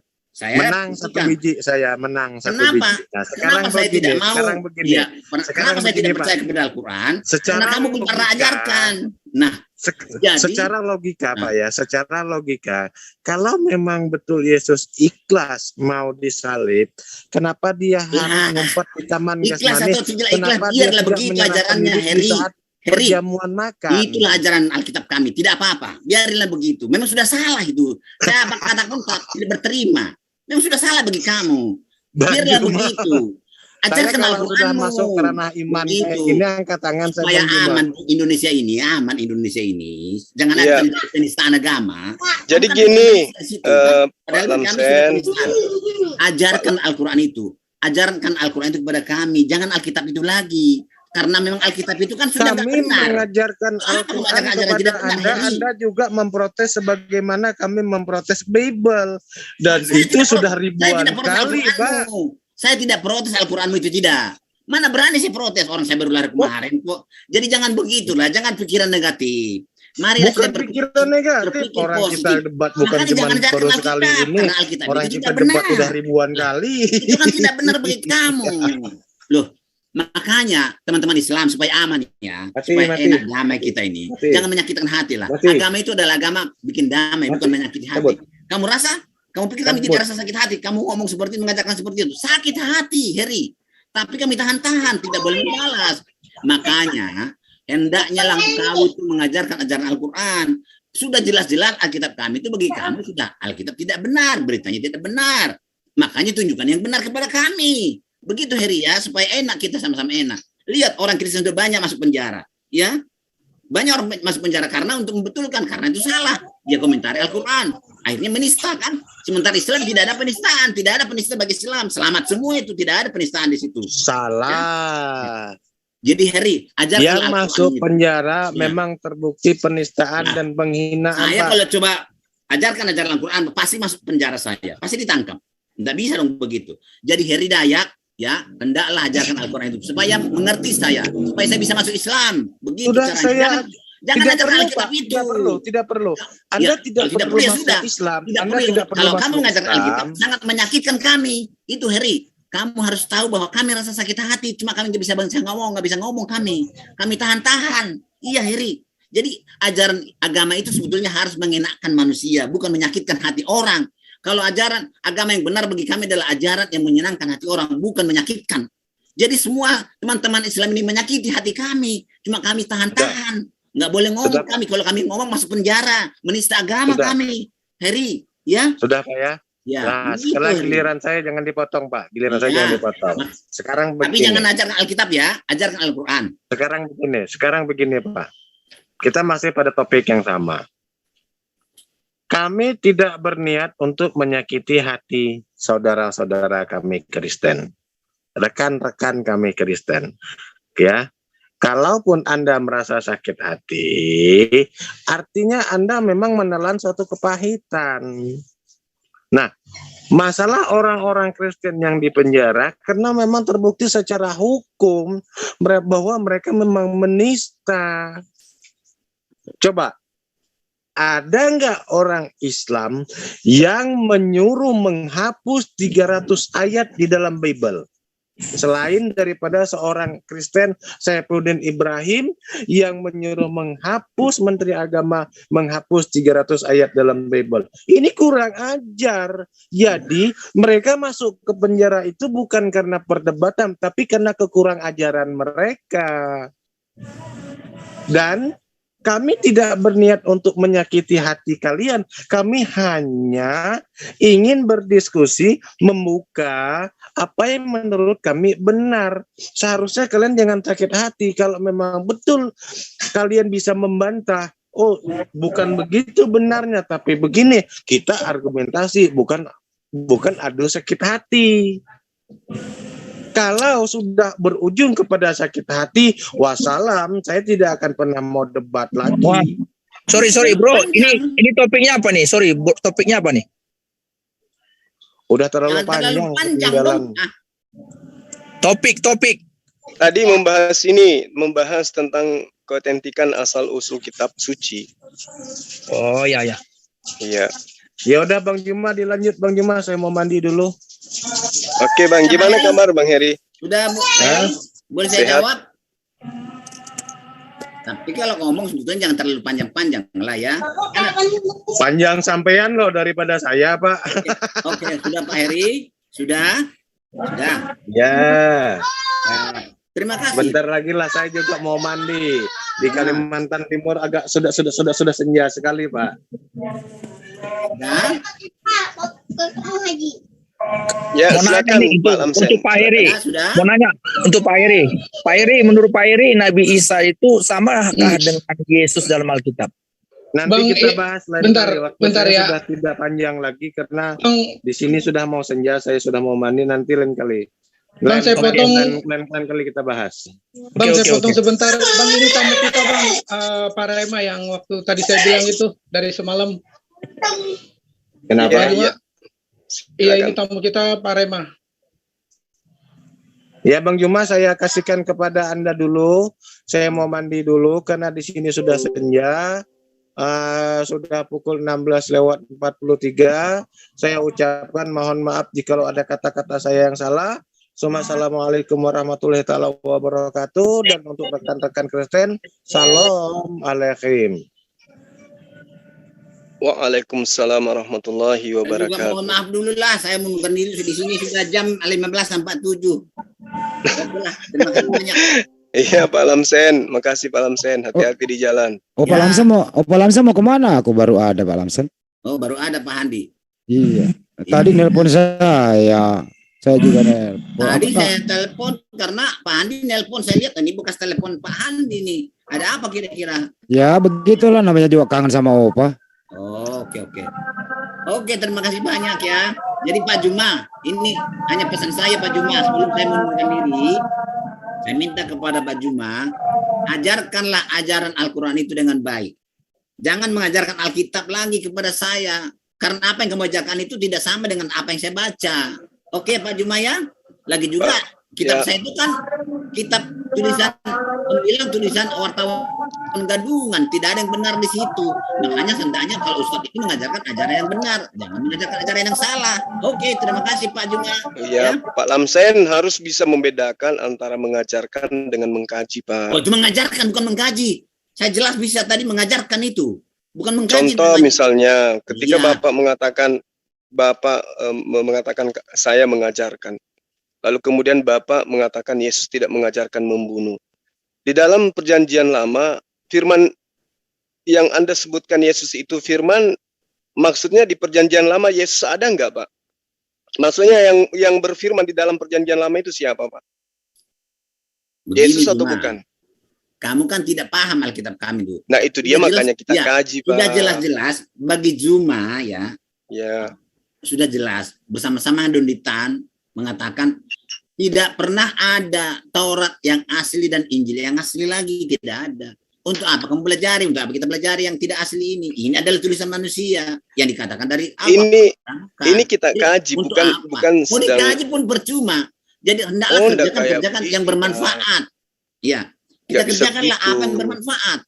Tidak mungkin. Tapi kalau saya mengajarkan boleh, kan? Karena itu saya yakini. Tapi disitulah kemudian muncul Pak Lamsen ketika Bapak yang mengajarkan, kami bertanya, misalnya tadi tapi pertanyaan itu kan tidak mungkin bisa kamu terima. Karena saya kan dikatakan salah. Ya, menurut Al-Quran atau menurut Juma dan si Donditan, ini semua adalah tulisan manusia, bukan Taurat dan Injil asli.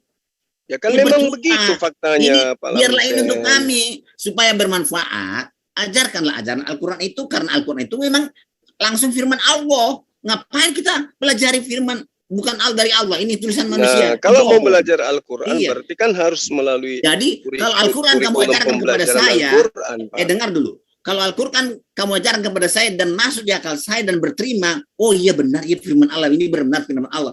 Ya saya tinggalkan ini. Kan begitu caranya. Kalau Alkitab saya ini kamu obak-obak. Masalahnya pada saat kita mengajarkan tidak akan mungkin saya bisa mengerti Al-Quran. Kapan saya belajar Islam? Kapan saya bisa mengerti Al-Quran kalau kamu tidak ajarkan? Yang selalu kamu ajarkan adalah Alkitab yang salah. Jangan dulu, Juma. Berhenti dulu, gantian ngomong, Juma. Gantian ngomong. Saya kan bisa tahan mulut saya kalau kamu ngomong. Saya tunggu terus kamu, ya.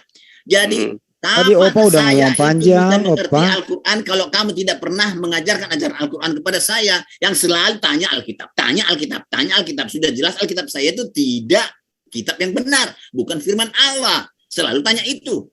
Maksudnya apa? Maksudnya kan untuk supaya saya mau mengenal Islam kan? Padahal bukan begitu caranya. Justru saya makin jauh dari Islam. Kalau memang itu maksudnya ya. Jadi yang baik itu adalah ajarkan Al-Quran. Oh inilah kebenaran Al-Quran. Ini loh mengajarkan seperti ini.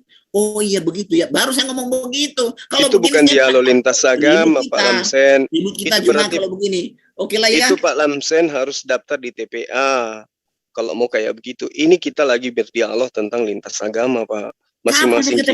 Kamu di Sulawesi sana, di sini tidak ada TPA menerima saya. Kalau dia tahu saya kafir, ditutup pintunya. Aduh, Juma, kamu kan tahu aja Islam itu gimana. Jadi Islam itu kan suci, kan nggak boleh. Bisa aja Pak, kalau memang Pak Lamsen betul mau TPA, saya arahkan kemana gitu Bapak. Tidak akan bisa lah Juma seperti itu. Nanti diajarkan untuk. Jadi aku herannya ya teman-teman Islam ini, baik di masjid, baik di mana-mana, yang dibahas Alkitab, bukan Al-Quran. Jadi saya tidak mengerti Al-Quran sama sekali. Cuma di tua-tua itu, di masjid pagi-pagi, Alkitab, kitab Yahudi, kafir lah, Kristen lah, seperti itu terus. Yang selalu menyinggung-nyinggung agama orang Kristen dan Yahudi. Bagaimana seperti itu agama ya? Tapi agama yang benar itu adalah ajarkanlah. Oh, Al-Quran mengajarkan seperti ini, ajarannya seperti ini, ajarannya seperti ini.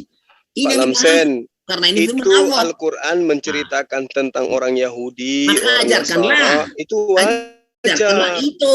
Jangan kita tanya-tanya. Ya Juma ya, kapan-kapan kita ketemu ya. Kapan-kapan kalau ketemu dengan saya Juma. Kenapa sangat ketakutan kitabnya dibahas? Tunggu dulu Juma, tunggu dulu. Ya, kapan-kapan ya Juma, kalau kita ketemu, sebaiknya ajarkan Al-Quranmu ya. Saya bisa senang. Iya, kalau Bapak mau belajar Al-Quran, berarti kan harus daftar jadi anak TPA dulu. Dari orang-orang Islam. Jangan saya terima dari orang Kristen. Ajaran Al-Quran, ya bersalahan, berantakan. Iya, saya sih siap-siap aja kapan Bapak mau belajar Quran. Ya, kalau kita ketemu seperti ini, ambil kesempatan. Oh, ini ketemu Nebaho ini. Ajarkan dulu ajaran Al-Quran yang baik dan benar. Supaya dia percaya kepada Al-Quran. Karena begitu. Oke, Juma ya. Silakanlah, saya akan off dulu. Ya, silakan Pak Lamsen. Jadi, janji ya Juma ya. Kalau kamu guru yang baik, lain kali ajarkan Al-Quran yang benar. Firman Allah yang benar itu. Jangan kamu bertanya kepada Alkitab yang tidak benar ya. Terima kasih. Iya, Komandan. Nanti lucu juga ini Pak Lamsen. Oke ya, sahabat-sahabat. Tadi Pak Lamsen. Bentar dulu Bang Juma, ada Mas Rema itu mau lanjutin. Boleh. Iya. Rema. Tema lain aja Bang. Pak Rema maunya. Terserah mau tema apa. Atur dulu Bang Jion, atur. Iya. Rema. Udah raiserin dari tadi, pegel tangannya itu Bang Juma. Silakan Saudara Rema, apa yang Anda ingin sampaikan? Tadi juga saya dengar Bang Heri ketemu opanya, reuni dia Heri sama opanya ya Bang Juma ya. Iya betul. Perjuangan zaman dulu tuh, aduh. Ingat masa lalu. Kalau Bang Juma tetap gurunda dari Pak Lamsen. Cuma sayang kalau gurunda ngomong, kenapa murid nggak diem apa, ngomong bareng-bareng gitu loh. Dia selalu mau diajarkan. Pernah dulu saya ngajar beliau Al-Quran, tapi ya namanya memang hatinya nggak mau, cuman di mulutnya ya kayak gitu, nggak betah. Ya, sama dengan Edi Sidabutar juga pernah minta diajarin Quran, nggak betah juga. Itu Pak Rema hilang sinyal tuh Bang Andi. Itu pegel tanya dari tadi. Coba dipanggil Mas John.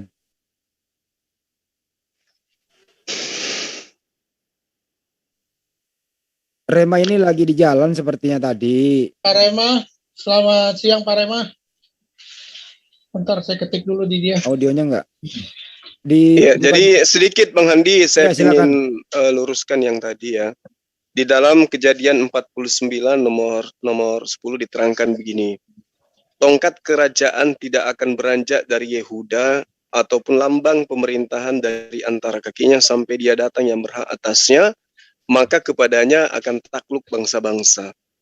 Jadi orang yang berhak kemudian mengambil kerajaan Yehuda itu adalah orang yang mampu menaklukkan bangsa-bangsa. Sementara Pak Martin dan juga Saudara Lamsen menerangkan ajaran kasih ke dia. Bagaimana mungkin kemudian mampu menaklukkan bangsa-bangsa kalau metode kasih seperti konsep mereka yang kemudian dijadikan sebagai acuan penilaian terhadap kebenaran. Nah, lalu kemudian tadi Pak Martin mengatakan bahwa miliaran manusia menerima ajaran kasih itu karena ajaran kasih itu sangat mulia. Ini adalah satu cara pembodohan publik yang sangat-sangat menurut saya sangat memalukan gitu loh. Kenapa saya katakan kalau teori kasih yang kemudian digaungkan oleh Pak Martin benar dipegang oleh miliaran manusia di muka bumi ini, maka tidak ada perang dunia pertama, tidak ada perang dunia kedua, tidak ada penjajahan terhadap Nusantara 3 abad lebih. Jadi ya saya rasa teori ajaran kasih cuma Pak Martin yang sendiri pegang, ya, hanya sendiri pegang. Tapi itu pun gugur juga, karena kenapa pada saat saya berdialog sama dia, dia emosi juga, maki-maki juga. Jadi ajaran kasih itu yang seperti yang dijajakan Pak Martin itu hoax. Tidak ada itu ajaran-ajaran kayak begitu. Yang benar ajaran kasih itu menurut Yesus, catat nih Pak Martin, Pak Lamsen. Ajaran kasih itu adalah taat. Kalau kasih kepada Allah, taat kepada perintah Allah. Kasih kepada Yesus, taat kepada ajaran Yesus. Kasih kepada sesama manusia adalah kasih kepada pedoman yang ditunjukkan oleh Allah dan Yesus tentang hubungan kepada manusia. Jadi bukan dibikin-bikin kasih itu. Oh, kasih itu adalah memaafkan. Kasih pipi kiri, kasih pipi kanan. Tidak kayak begitu ajaran kasih itu. Ya, ajaran kasih itu adalah ketaatan terhadap Tuhan. Jika engkau mengasihi bapakmu, maka engkau akan melakukan perintah-perintahnya. Yesus, jika engkau mengasihi aku, maka engkau akan melakukan perintah-perintahku. Jadi yang dikatakan kasih itu yang kayak begitu. Ya, lalu kemudian tuduhan terhadap Allah, katanya kejam dan seterusnya. Satu-satunya kitab suci di atas muka bumi ini, yang ketika membacanya diawali dengan kasih sayang. Bismillahirrahmanirrahim. Dengan menyebut nama Allah yang maha pemurah, lagi maha penyayang. Sangat luar biasa datanya. Itu berdata itu. Itu nggak dipungkiri kemudian. Lalu kalau dikatakan Yesus itu mengajarkan kasih, ya kita di Indonesia ini sudah kenyang dengan pengakuan bahwa Trinitas, Yesus adalah firman, Yesus adalah Bapa itu sendiri yang menjelma menjadi manusia. Kalau itu benar, berarti Yesus yang memerintahkan membunuh apapun yang bernapas. Ulangan 20 nomor 6. Tetapi dari kota-kota bangsa itu yang diberikan Tuhan Allahmu kepadamu menjadi milik pusakamu. Janganlah kau biarkan hidup apapun yang bernapas. Ini siapa yang berkata di sini? Siapa yang sebagai firman di sini? Siapa sang firman yang berkata di ayat ini? Ayo. Yesus kan? Ya harus diakui Yesus, karena Yesus itu adalah Bapa itu sendiri. Berarti Yesus yang memerintahkan bunuh semua dengan pedang seisi kota. Jangan kau biarkan hidup laki-laki, perempuan, baik tua maupun muda, sampai kepada lembu domba dan keledai. Berarti Yesus yang mengajarkan itu kan. Nah, lalu kemudian poin kedua, kalau benar ajaran kasih itu, kemudian dengan kasihnya Tuhan dia datang membunuh dirinya di atas tiang salib. Satu hal yang perlu dipahami oleh Pak Martin dan juga Pak Lamsen, khusus untuk orang tua saya, sahabat saya berdua. Kalau ajaran kasih itu seperti poin yang Anda jelaskan, dan Tuhan Yesus Anda itu maha pengasih, maha penyayang, dan Tuhan Yesus itu adalah Bapa itu sendiri, sebenarnya setelah Abraham itu melakukan kesalahan, saat itu juga dia tunjukkan kemaha kasih sayangnya, layaknya di Al-Quran. Allah menerima taubat Adam alaihi salam. Itu baru Tuhan yang kasih sayang. Tidak kemudian memberikan dosa waris kepada Adam, lantas kemudian kepada keturunannya. Habis-habisan keturunannya dibantai oleh dosa waris. Kenapa tidak pada saat Adam jatuh ke dalam dosa, langsung kemudian ditobatkan, diampunkan dosanya, supaya hambanya yang miliaran manusia itu tidak membawa dosa waris. Itu pencerminan daripada kasih sayang. Tapi kalau di Al-Quran, Adam alaihissalam memanjatkan doa kepada Allah, kemudian Adam diampuni oleh Allah. Itu baru perwujudan daripada Adam, Allahnya, Tuhannya maha pengasih. Bukan begitu Bang Handi? Iya kan? Iya Bang Juma. Nah ini dia tidak menunggu dari beberapa tahun kemudian barulah ada pemaafan kepada Nabiullah alaihissalam. Padahal di dalam Al-Quran, di dalam surah Al-Araf ayat 23, ketika kemudian Nabi Adam alaihissalam menyeru kepada Allah, Rabbana zalamna anfusana wa illam taghfir lana wa tarhamna lanakunanna minal khasirin. Iya, Allah kemudian menjawab. Bagaimana kemudian Adam itu diampuni oleh Allah? Ini mah tidak. Nunggu manusia mati-mati bertaburan, kemudian miliaran manusia mati. Barulah kemudian pertobatan itu datang melalui kematian Yesus di atas tiang salib. Ini lucu, ajaran kasih apa ini? Tertunda bertahun-tahun, bermiliar tahun. Maha kasih itu ya seperti dalam Al-Quran itu yang saya katakan. Bahwa Allah mengampuni Nabi Adam alaihi salam seketika dia melakukan kehilapan di dalam jannah. Jangan malah menunggu sampai ribuan tahun, miliaran tahun, baru kemudian turun di atas muka bumi, nuzul menjadi unyu-unyu, lalu kemudian dibunuh oleh manusia. Ini yang saya katakan bahwa ya, ajaran kasihnya itu tidak sesuai dengan fakta yang ada di lapangan.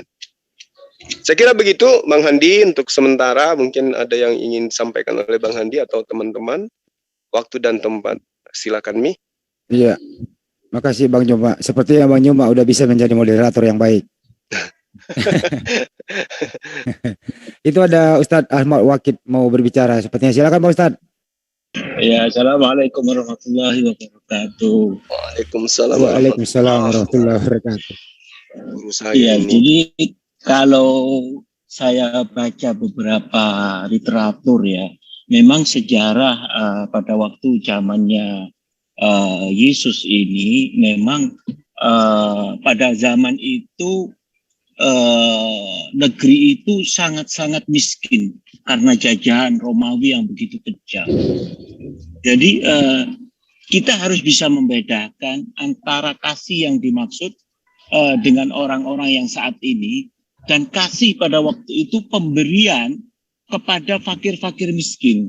Sehingga kalau kita nggak salah di Bible itu ada beberapa kata-kata yang apabila kamu punya 2 baju maka berikanlah 1. Kan begitu ya Bang Zuma ya?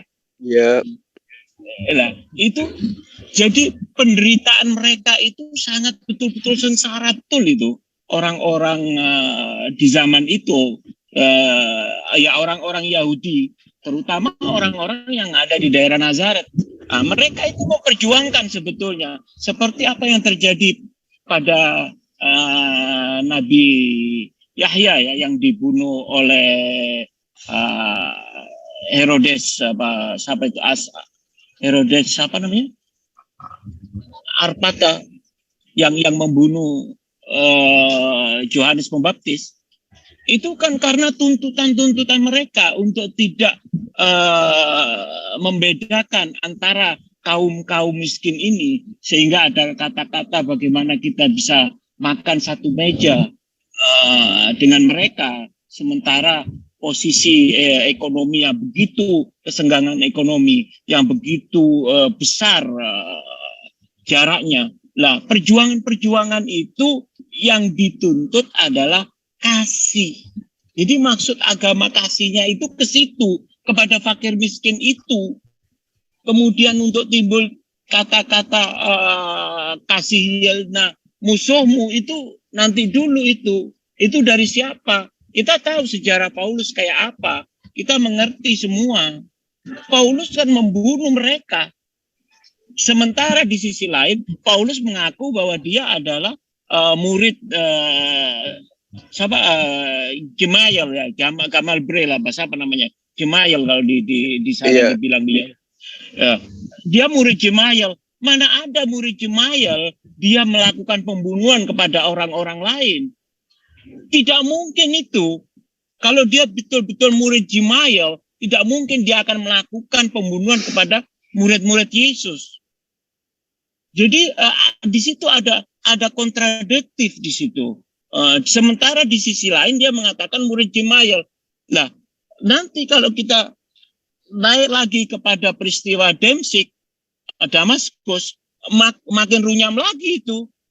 Nah, itu mungkin dari saya sedikit. Jadi beda ya, ada kasih yang di satu sisi itu adalah perekonomian yang diperjuangkan oleh Yesus untuk umat-umat yang pada waktu itu betul-betul sengsara karena jajahan Romawi, dengan kasih yang diosong sekarang ini oleh orang-orang Nasrani yang saat ini, orang-orang Kristen yang saat ini. Jadi ada dua. Bagaimana menurut Bang Juma? Silakan Bang Juma. Nyimak saja saya. Iya, Ustadz. Jadi kalau kita berbicara mengenai kasih, lalu kemudian apa yang tertuang di dalam pengajaran Yesus itu sendiri di dalam kitabnya Sahabat Kristen, Yesus selalu menekankan kasih itu adalah mentaati perintahnya Dia. Kasih itu adalah mentaati perintah Allah. Itu pengajaran daripada Yesus. Nah, kemudian inilah yang tadinya menjadi tema utama dalam dialog saya dengan Pak Martin. Tapi Pak Martin, dia yang milih tema tentang keotentikan Al-Quran dan juga Bible berdasarkan sumber, tapi dia malah mengalihkan pernyataan-pernyataan dia terhadap kasih. Padahal tidak relevan di dalam kehidupan. Kalau saya kita milih tema Bang Juma. Oh iya betul. Setelah beliau menyerahkan ke kita ya, temanya terserah dia kan. Nah, lalu kemudian yang Ustadz sampaikan tadi itu benar semua itu. Bahwa yang diperjuangkan oleh Yesus itu adalah orang-orang yang tidak berdaya pada masa itu. Karena kenapa? Yerusalem pada masa itu dibawa jajahan daripada Kekaisaran Romawi. Sehingga Yesus tampil sebagai kabar gembira, sebagai juru selamat bagi orang-orang fakir. Karena itulah diperintahkan ketika ada orang anak muda yang datang kepada dia ditanyai, "Wahai guru, perbuatan apa yang hendak saya lakukan supaya saya memperoleh hidup?" Dia diperintahkan, lakukan apa yang ada dalam hukum Taurat. Jangan membunuh, jangan nyembah ilah lain, dan seterusnya. Lalu orang kaya ini mengatakan, semua itu sudah aku lakukan. Nah, tinggal satu kata Yesus berarti. Jual semua hartamu, berikan kepada orang miskin. Barulah kamu bisa datang kepada saya untuk menjadi pengikut. Jadi selalu Yesus itu mengajarkan ajaran kasih. Di dalam rangkaian petunjuk yang Yesus berikan kepada orang yang bertanya kepada dia tentang hidup yang kekal atau masuk ke dalam surga, tidak ada satupun yang berdasarkan pengajaran Paulus. Bahwa harus menyembah aku, harus mengimani aku adalah Tuhan. Aku terkutuk di atas tiang salib. Harus mengimani bahwa hukum Taurat, ketetapan Tuhan yang datang kepada Bani Israel itu adalah kutukan bagi manusia. Taurat adalah hukum sengat maut. Itu tidak ada Yesus ajarkan itu. Tidak ada sama sekali. Yesus mengajarkan apa, kemudian sahabat-sahabat Kristen mengaminkan apa. Makanya Yesus menekankan di dalam Yohanes 8:44 itu, iblislah itu yang menjadi bapakmu dan kamu mau melakukan keinginan-keinginan bapakmu. Poinnya sangat jelas seperti itu, Ustadz. Saya kira baik. Saya dulu mau bertanya kepada kedua pembicara ini gitu ya. Bukan bertanya ya. Ini kita bukan mau mengalihkan, artinya kita ke Nabi Isa, bahwa di zaman Nabi Isa kan memang belum ada ajaran perang ya, kalau nggak salah ya, nggak ada ajaran perang. Ajaran kasih kan begitu. Pertanyaan sekarang ini kan ada fenomena nih, menyerang ayat-ayat perang di Al-Quran malah minta dihapus begitu ya. Iya, ini udah menjadi semakin melebar nih sekarang nih. Perlu kita luruskan maupun ada dua narasumber nih. Bagaimana pendapatnya sih, kenapa sih Nabi Isa nggak diajarkan perang? Ya kenapa hanya Nabi terdahulu saja dan terakhir kepada Nabi Muhammad SAW. Dan ada apa fungsi?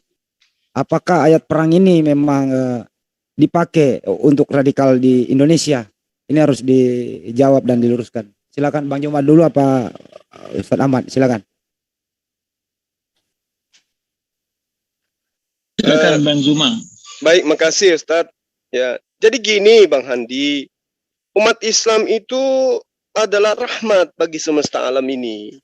Berdasarkan terhadap ilmu yang mereka punya, kitab yang mereka punya, Tuhan yang mereka punya, dan segala aspek yang kemudian dituangkan di dalam Al-Quran. In ahsantum li anfusikum wa in asa'tum falaha. Jadi sangat jelas itu, nggak ada keraguan di situ. Fa iza jaa wa'dul akhirati liyasu, ya, wujuhakum waliyadkhul masjida kama dakhalu awwala marrah. waliyutabbiru ma alau tatsbira. Jelas, jika kamu berbuat baik, kata Allah, berarti kamu berbuat baik untuk dirimu sendiri. Sebaliknya, dan jika kamu berbuat jahat, maka kata Allah, kerugian kejahatan itu untuk dirimu sendiri. Nah, lalu kemudian Allah menerangkan, yang mau beriman silakan beriman, yang mau kufur silakan kufur. La ikraha fiddin dalam ajaran agama Islam itu.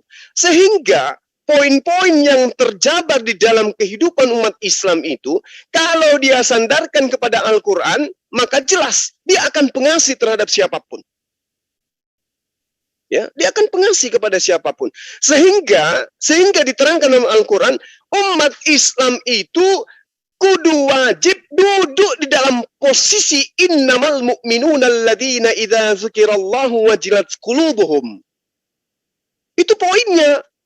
Jadi bagaimana mungkin kemudian ada kekerasan di dalam kehidupan umat Islam jika kemudian umat Islam itu mendudukkan hidup matinya dengan Al-Quran.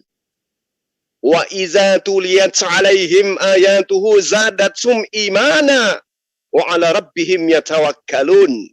Jadi kalau ada kemudian murtadin yang mengajarkan menghapus ayat-ayat suci Al-Quran yang katanya dijadikan sebagai dasar radikalisme, ini orang nggak cukup satu. Kalau dia makan, intisari daripada makanannya, saripati makanan yang dia makan itu nggak sampai ke bagian atas, jatuh ke bawah semua.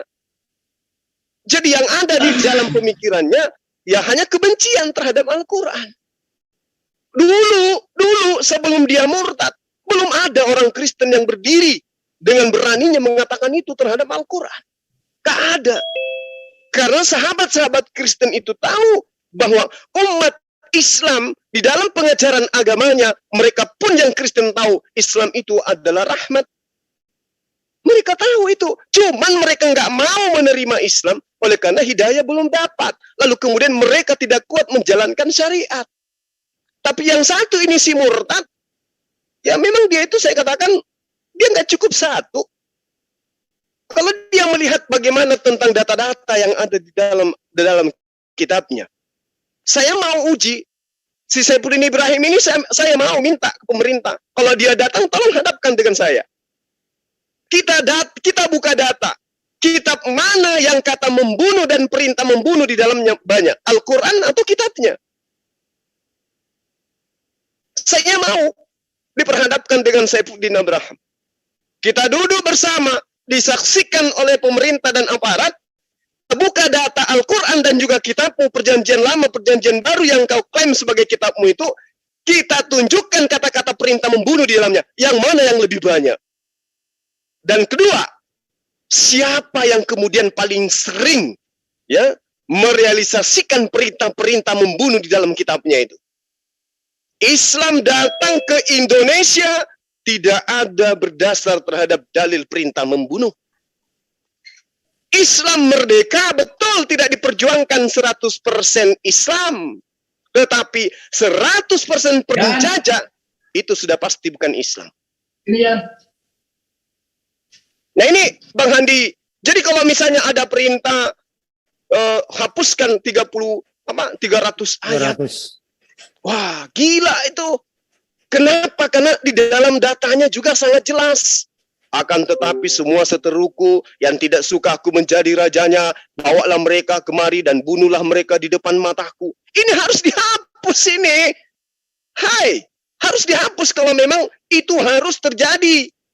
Tapi kita umat Islam mana mau mengganggu gugat data kitabnya orang lain. Sederhana aja ya buat kita umat Islam, sederhana gini. Coba kita lihat. Sekarang ini kita berada pada posisi tanggal berapa ini Bang Handi? 21 ya Bang Handi ya? 21 Maret 2022. Gereja-gereja peninggalan penjajah masih berdiri dengan kokoh dan bahkan dilestarikan, Pak.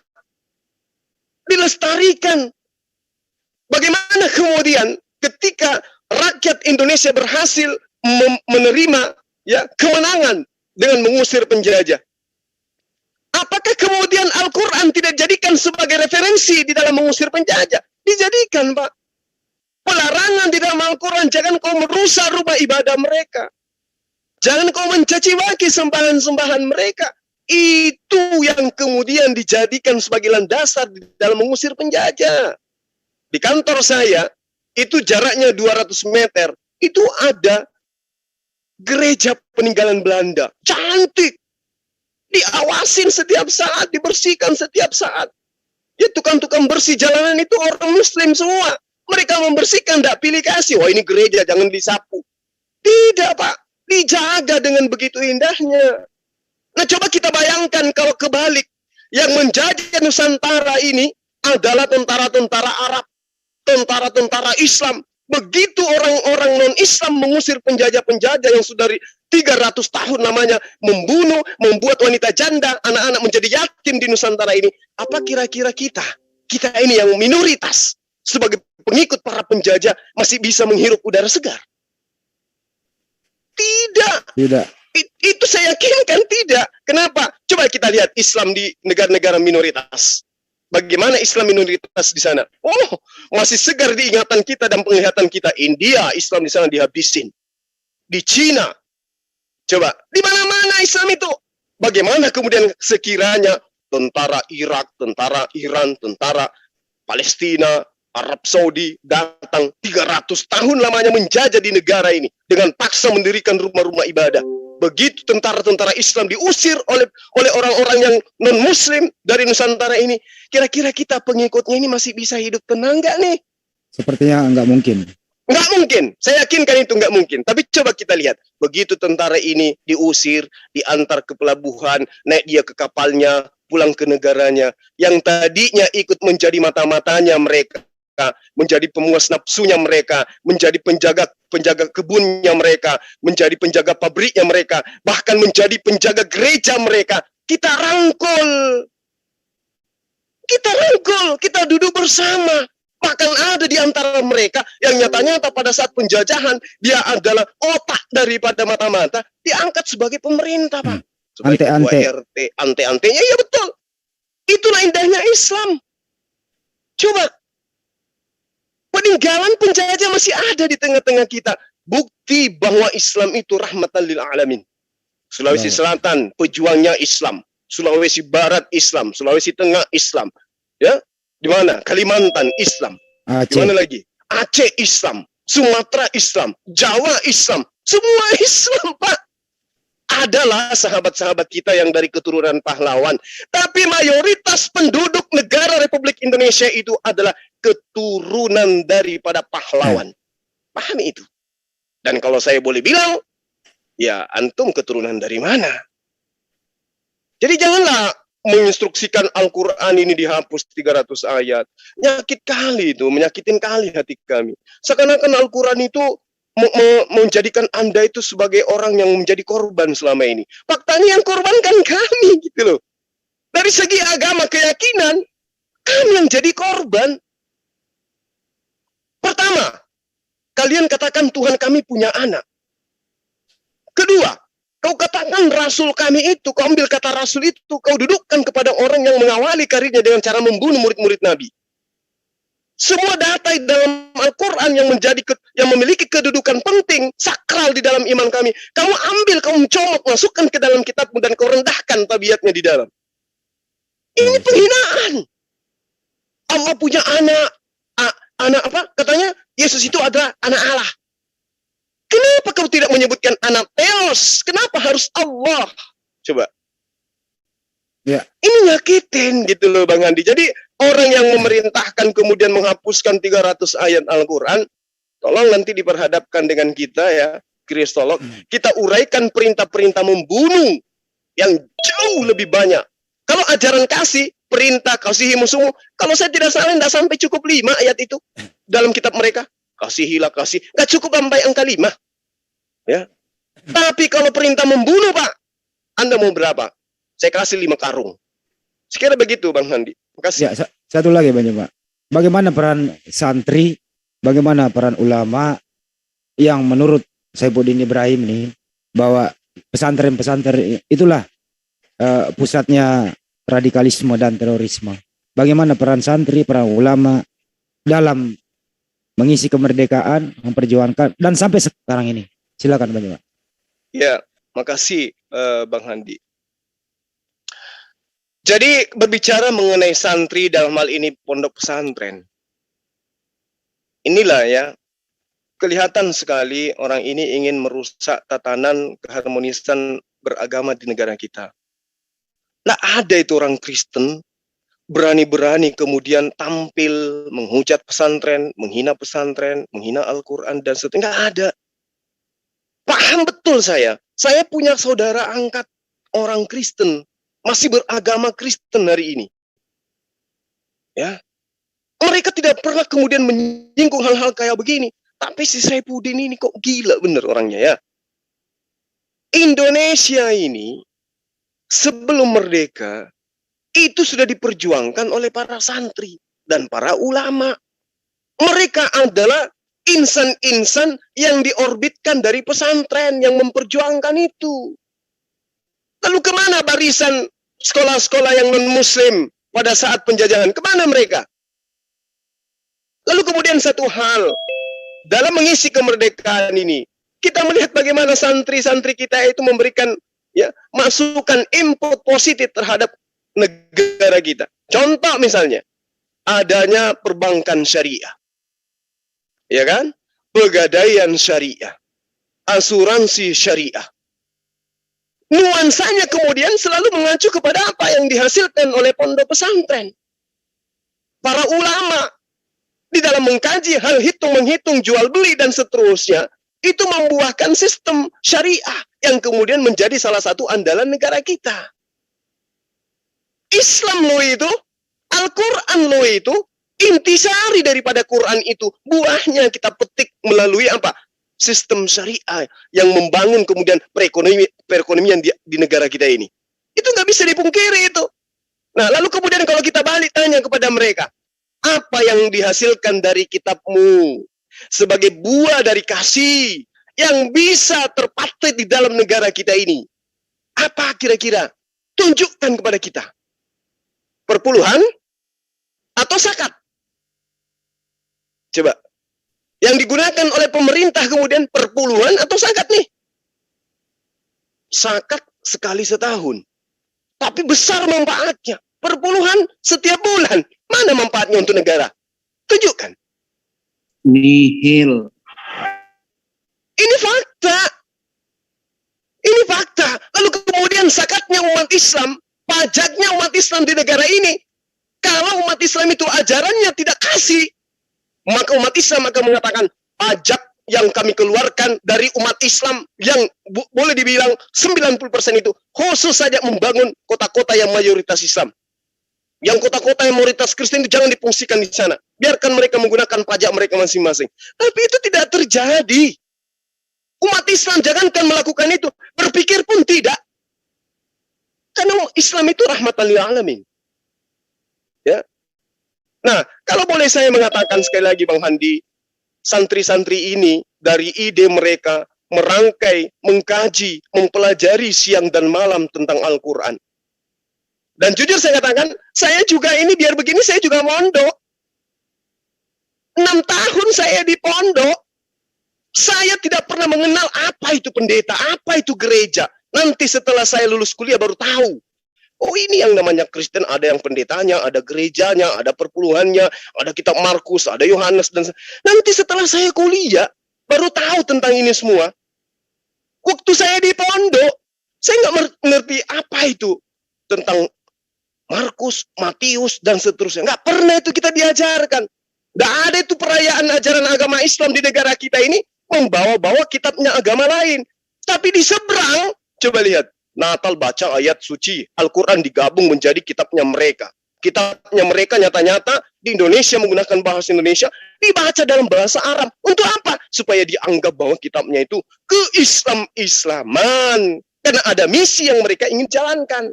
Bukan akan, sedang mereka jalankan. Jadi sebenarnya siapa yang radikal di sini? Siapa kitab yang harus dihapuskan di sini? Islam begitu indah menyusun semuanya. Ya, perekonomian, budaya, akhlak, hubungan emosional, antara pemimpin dengan yang dipimpin, semuanya tercatat dalam Al-Quran dengan indah. Nah sekarang kalau mereka ditanyai, oke lah kalau begitu Al-Quran salah, minta dong dari kitab kamu sistem ketatanegaraan di dalam kitabmu itu kayak mana? Tunjuk.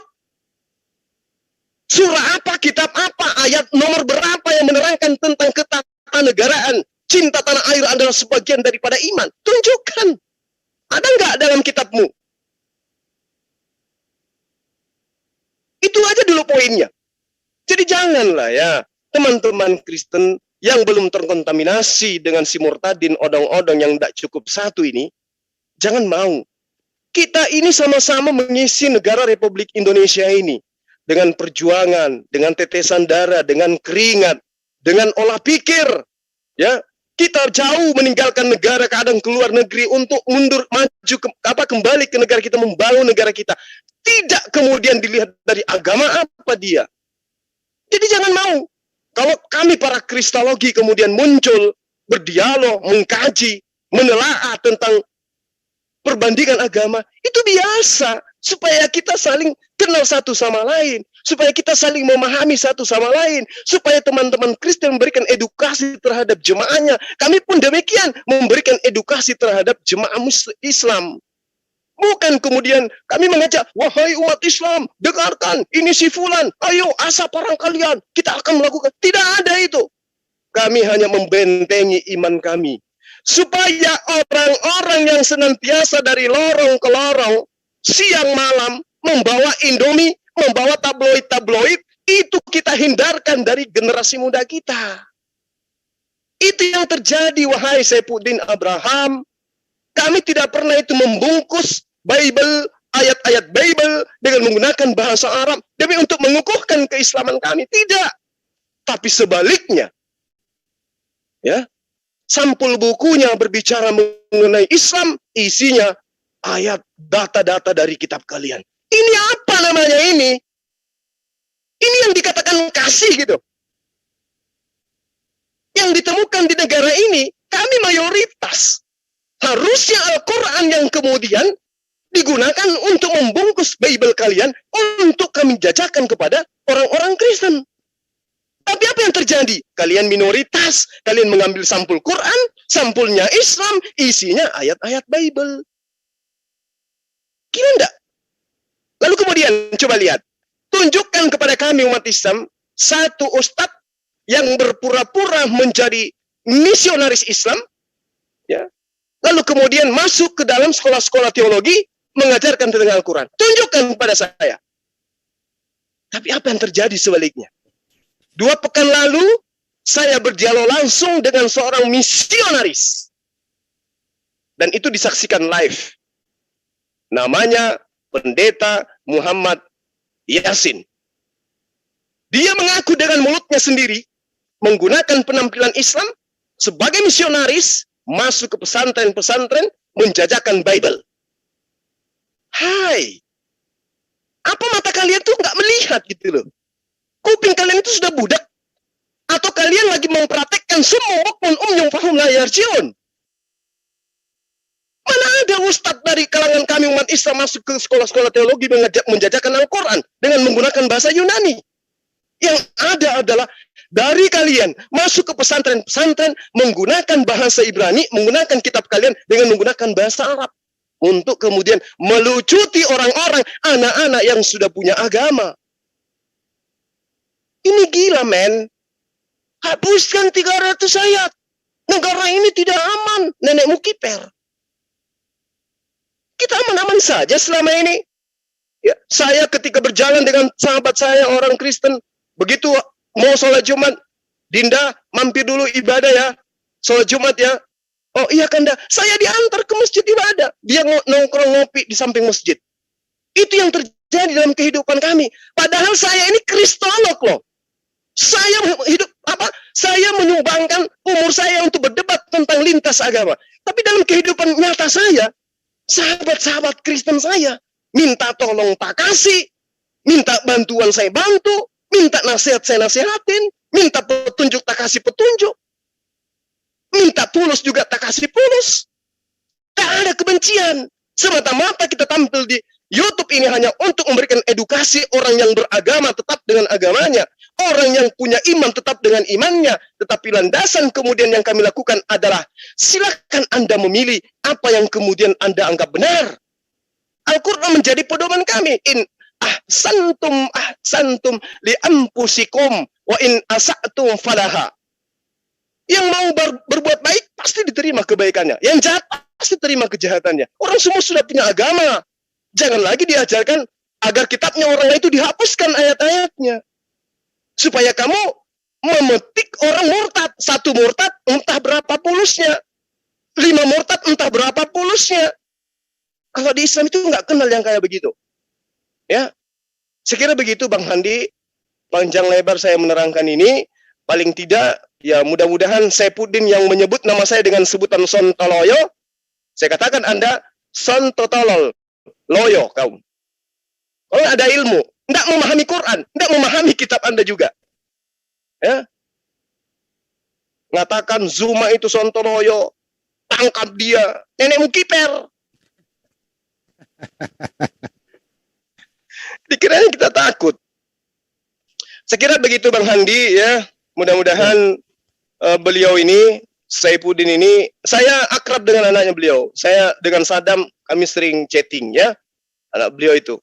Jadi kalau misalnya beliau masih nantinya selamat panjang umur masuk ke negara kita ini, karena dulu sudah sering di Facebook, ayo mari kita dialog baik-baik, nggak mau dia. Di WA malah dia nanya saya begini, Suki pengen apa sih yang mana? Semua yang mana, maaf saya tidak kenal. Lalu kemudian saya diblokir. Dengarkan itu Saifuddin Abraham. Sekarang giliran kau ketakutan, kau sebut juga nama saya. Tadinya kau bilang kau tidak kenal saya. Ayo bang, kita dialog. Saya Zulkifli Abbas. Yang mana? Saya tidak kenal. Saya yang dipanggil Bang Suma. Oh maaf, saya tidak kenal Anda. Saya diblokir. Giliran sekarang, tangkap juga si Suma Sontoloyo itu. Nenekmu kiper lah kau. Saya kira begitu Bang Andi. Ya. Mohon maaf, Ustadz Ahmad, saya terlalu panjang. Ya, ini harus saya sampaikan kepada teman-teman di luar sana. Karena baru-baru ini saya sampaikan, baru-baru ini ada dari umat Islam di bawah 16 tahun itu dimurtadkan lagi. Dan kita sementara cari pelakunya. Iya. Oke, makasih semuanya. Assalamualaikum warahmatullahi wabarakatuh. Waalaikumsalam warahmatullahi wabarakatuh. Hell to you ya. Kita kembali ke Ustadz Wakid dulu. Ustadz Ahmad Wakid, silakan Ustadz. Jadi saya ingin menambah sedikit apa yang disampaikan Bang Zuma, Ustadz Zuma tadi itu yang begitu menggebu-gebu ya. Itu saya ingat ada namanya Snok Hordaya itu orang Belanda. Dia bukan cuma menipu di Indonesia loh. Itu sampai ke negara-negara Arab itu. Dia masuk Mesir, dia bisa masuk ke Mekah, dia bagaimana dia mencari ilmu untuk menghancurkan Islam di Maroko. Jadi sebenarnya apa yang dikatakan Ustadz Zuma tadi itu, yang agama kasih ini yang mana sih? Kita atau mereka? Jadi saya sendiri bingung ya, padahal ayat-ayat Al-Quran yang dicuplik sama dia itu pertama sepotong-sepotong dan ayat-ayat tentang perang. Dan dia tidak tahu ayat-ayat selanjutnya. Bagaimana ayat-ayat itu bercerita tentang pengampunan dalam peperangan itu. Itu tidak disentuh sama sekali. Jadi kemarin kan kita sempat live sama Ustadz Solehin itu. Saya berkesimpulan bahwa orang ini sebenarnya Saifuddin Abraham ini dia justru tidak mengerti Islam dia. Kalau dia mengatakan bahwa di dalam ayat Al-Quran banyak ayat-ayat tentang terorisme, itu saya pikir dia betul-betul nggak ngerti. Jadi dari situ kelihatan sekali. Justru sebaliknya di dalam Al-Quran banyak ayat-ayat yang kasih. Ya ayyuhan nas inna khalaqnakum min dzakarin wa untha wa ja'alnakum syu'uban wa qabaila lita'arafu inna akramakum indallahi atqakum innallaha alimun khabir. Itu ayat luar biasa itu. Banyak ayat-ayat yang luar biasa yang dia tidak cuplik. Ngawur sekali kalau dibilang ada ayat-ayat teroris. Coba suruh tunjukkan satu saja ayat. Di mana ayat teroris? Tunjukkan satu aja. Jangan dua, sudah satu aja lah. Wabtaghi fi ma atakallahu darul akhirata wa la tansa nasibaka minad dunya wa ahsin kama ahsanallahu ilaik. Berbuat baiklah kamu sebagaimana Allah berbuat baik kepadamu. Innallaha la yuhibbul mufsidin. Allah tidak menyukai orang-orang yang merusak. Apa ini bukan ayat kasih ini? Jadi saya pikir orang ini gimana sampai di dalam peperangan pun, apabila mereka sudah terdesak dan mereka menjadi tahanan, maka antarkanlah dia ke tempat yang selamat, yang bisa menyelamatkan dia. Itu ada di dalam surat At-Taubah. Bagaimana Al-Quran mengajarkan kasih? Di dalam peperangan, di dalam fikih, kita tidak diperbolehkan untuk merusak. Kita tidak diperbolehkan merusak tempat-tempat ibadah. Kita tidak boleh membunuh orang-orang perempuan, orang-orang tua, anak-anak kecil. Bahkan tidak boleh merusak pohon-pohon. Itu agama kasih. Jadi yang dibilang teroris, saya ingin tahu, suruh tunjukkan satu ayat saja. Nanti kalau dia kembali, suruh tunjukkan coba. 300 ayat teroris ini, jangan 300 dah kebanyakan, tunjukkan satu aja. Kemudian suruh dia memaparkan. Kemudian bandingkan dengan pemaparan orang-orang Islam yang benar. Benar nggak bahwa itu ayat-ayat teroris? Jadi ini orang keblinger ini, keblinger. Kesian dia ini, kesian betul ini. Sekarang dia betul-betul masuk dalam lubang yang dalam ini. Sebelumnya kan dia pernah ditahan ya, 1,5 tahun kalau nggak salah. Iya Bang Andi, betul ya, pernah ditahan ya? Betul, udah ingkrah. Lah, ini sekarang dia masuk dalam ini. Ini masuk dalam, betul dia ini. Saya khawatir nanti kalau dia pulang, masuk ke dalam penjara, habis diajar orang-orang penjara itu. Betul loh. Ini orang betul-betul sekarang ini dia betul-betul kena batunya ini. Betul-betul kena batunya. Silakan udah Bang Zuma sudah panjang lebar tadi sudah mewakili seluruh itu sudah keluar semua dari Bang Zuma. Dengan dari hati betul tadi dia cerita itu kelihatan sekali. Iya, menggebu-gebu. Bang Handi satu ayat Bang Handi boleh Bang Handi. Silakan Bang Zuma. A'udzubillahi minasyaitonirrajim. Bismillahirrahmanirrahim. Wa ma arsalnaka illa rahmatan lil alamin. Dan tiadalah aku mengutus kamu wahai Muhammad melainkan sebagai rahmat, belas kasih bagi semesta alam.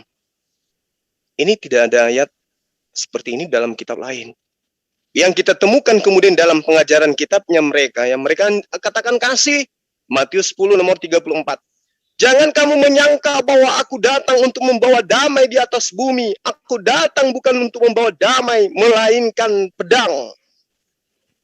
Lukas 12 nomor 51. Kamu menyangka bahwa aku datang untuk membawa damai di atas bumi. Bukan, kataku padamu, bukan damai, melainkan pertentangan. Lukas 12:49, aku datang untuk melemparkan api ke bumi, dan betapakah aku harapkan api itu telah menyala. Ini berbicara mengenai mengobarkan perang. Akan tetapi semua seteruku yang tidak suka aku menjadi rajanya, bawalah mereka kemari dan bunuhlah mereka di depan mataku. Ustadz Ahmad, Afwan Ustadz. Siapa Ustadz? Apakah ada di dalam Al-Quran?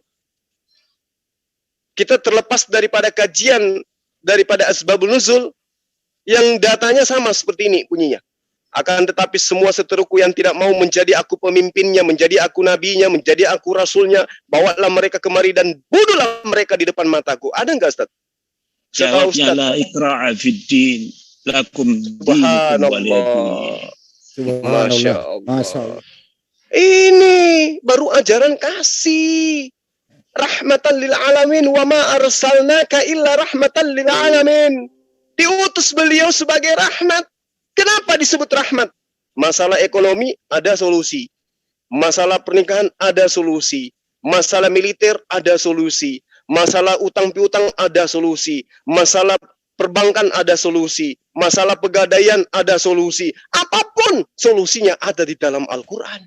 Itulah makanya Al-Quran itu disebut sebagai rahmat. Itu disebut sebagai rahmat. Jadi dalam Al-Quran itu tidak ada data seperti yang diterangkan di dalam kitab mereka. Akan tetapi semua seteruku ini yang tidak suka aku menjadi rajanya, bawalah mereka kemari dan bunuhlah mereka di depan mataku. Nah sekarang yang kita lihat gini. Tidak ada kemudian kami itu melakukan kekerasan dengan mengucapkan haleluya. Tapi kekerasan itu selalu diteriakkan dengan ucapan Allahu Akbar. Dia lupa bahwa setiap sendi-sendi kehidupan umat Islam selalu membawa Tuhannya. Bersin sebut Tuhannya, kaget sebut Tuhannya, jatuh sebut Tuhannya, bangun dari tidur sebut Tuhannya. Semua sendi-sendi dalam kehidupan umat Islam itu selalu berserah diri kepada Tuhannya. Wajar jika setiap sesuatu itu selalu membawa nama Allah. Ya mereka, pujilah Tuhan. Kapan memujinya? Cuman mengatakan puji. Terus pujiannya apa? Dibilang maha suci kagak. Dibilang maha tinggi gak pernah bilang. Allah maha suci tidak pernah. Allah maha penyayang gak pernah. Allah maha apa? Tidak ada itu. Cuman mengatakan pujilah Tuhan Bapakmu. Terus pujiannya kapan? Kapan? Laksana gini. Diajarkan kayak gini Bang Handi. Untuk kemudian masuk ke dalam masjid. Bacalah Assalamualaikum. Atau dia katakan berilah salam. Apa yang terjadi setelah mereka masuk ke rumah ibadah mereka? Salam, salam. Bacalah basmalah 3 kali. Basmalah, basmalah, basmalah. Itu yang terjadi kepada mereka. Pujilah Tuhanmu. Puji Tuhan, puji Tuhan, puji Tuhan. Padahal puji Tuhan itu maha suci Allah, maha besar Allah, ya, maha tinggi Allah. Itu baru pujian. Baca Al-Fatihah 3 kali. Al-Fatihah, Al-Fatihah, Al-Fatihah. Bukan begitu, koclok. Saya kira gitu Bang Handi ya. Terakhir alam itu ya silakan Bang. Terakhir hamdalah begitu ya. Iya betul. Silakan Ustadz Ahmad. Fadal Ustadz. Iya. Jadi ya memang mereka tidak mengenal ini. Kadang-kadang mereka juga bingung. Masa Nabi katanya sudah selamat kok masih minta didoakan. Padahal kita ini di dalam agama ini ada namanya ta'zim. Pengagungan. Kita mengatakan Allah subhanahu wa ta'ala maha suci dan maha tinggi. Begitu kita menyebut nama Muhammad sallallahu alaihi wasallam. Kita menyebut nabi-nabi yang lain. Kita bilang alaihi salam. Kita menyebut para sahabat radhiyallahu anhum. Radhiyallahu anhu. Kita menyebut ustadz. Kadang-kadang kita bilang ustadz fadilatus syekh. Jadi ada ta'zim di situ. Yang ini mereka nggak kenal. Jadi mereka bingung kadang-kadang. Saya kadang-kadang dengarkan diskusi. Coba tunjukkan. Di mana di dalam Al-Quran Rasulullah itu sunat. Loh, ini orang, kita ini, umat Islam ini berpegang, katanya Rasulullah, ini taraktu fikum amren. Faman tamassaktu bihi malan tudillu ba'dihi abada. Kitabullah wa sunnati. Saya ini meninggalkan kepada kamu 2 ajaran yang tidak bisa kamu pisahkan itu. 1, kitabullah. Kalau kamu tidak dapat di kitabullah, sunnati. Yang sekarang ulama mengatakan hadis-hadis kumpulan-kumpulan. Jadi kalau kita dicecar di dalam Al-Quran tidak ada, pasti ada di sunnah, ada di hadis. Kalaupun tidak bisa, kita masih punya. Fikih mengajarkan kita bisa kias. Kita punya ijma' ulama. Jadi mereka nggak punya itu. Jadi kalau Anda bilang, coba tunjukkan di Bible, dia nggak punya alternatif lain. Jadi kita kadang-kadang dibingungkan oleh pemikiran mereka itu seperti menggambarkan kita itu seperti mereka. Nah itu Bang Zuma, kadang-kadang kita banyak. Kayak tadi saya lihat di YouTube, kebetulan nggak tahu siapa yang diskusi tadi itu. Di mana ada apa namanya Nabi sunat. La haula wala quwata illa. Coba tunjukkan di ayat Al-Quran. Loh, ini orang nggak mengenal hadis. Dari mana? Ya itulah kira-kira begitu Bang Zuma. Sudah ini sudah sampai rumah ini Bang Zuma. Saya sudah mulai dari dengerin dari tadi Pak Lamsen sampai ada pendeta tadi itu mulai dari Jombang sampai Malang saya ini. Iya, jadi sekedar ini Ustadz di dalam Yesaya 57:15 Yesaya 5 nomor 16 itu Allah disebut dengan sebutan Subhanahu wa ta'ala, Maha Suci, Maha Tinggi. Jadi penyebutan gelar kepada Allah itu sudah ada dari sejak Perjanjian Lama, itu sudah ada. Tapi mereka pungkiri, mereka nggak mau gunakan itu. Mereka tahu. Iya, malah mereka mengolok-olok. Iya benar. Yesaya 57:15, akulah Allah yang Maha Tinggi dan Maha Suci. Itu sudah sangat jelas itu. Itu mereka nggak menggunakan ya. Jadi diajar aja, tapi tidak digunakan, itu masalahnya. Ya, mereka Paulus luar biasa. Iya. Makanya itu menggenapi nubuatan ini, Ustaz. Matius 23 nomor 15. Celakalah engkau wahai ahli kitab, orang-orang Farisi, orang munafik, engkau menjelajahi daratan, engkau menyeberangi lautan untuk mentobatkan orang masuk ke agamamu, lalu kemudian menjadikan mereka yang bertobat itu orang neraka dan 2 kali lebih jahat daripada engkau. Mereka yang menggenapi itu, Ustaz. Baik. Karena Islam tidak berasal daripada pengajaran ahli kitab, orang-orang Farisi.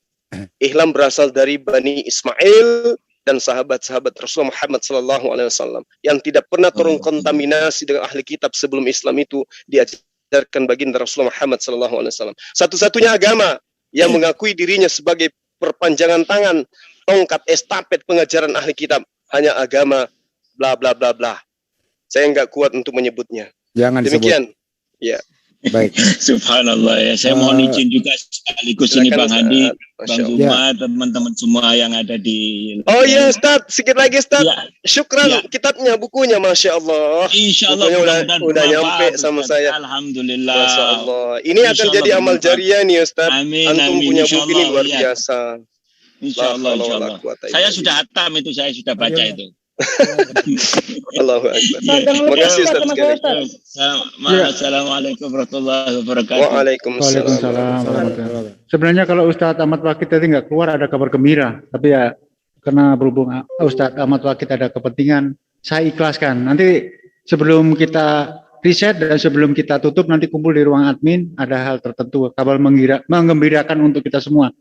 Untuk itu kita Mas Juma balikan ke Bang Juma untuk tutup. Ya silakan Mas Juma untuk ditutup, itu aja. Bang Handi lah dia. Aduh, Mas Juma aja, udah Mas Juma aja.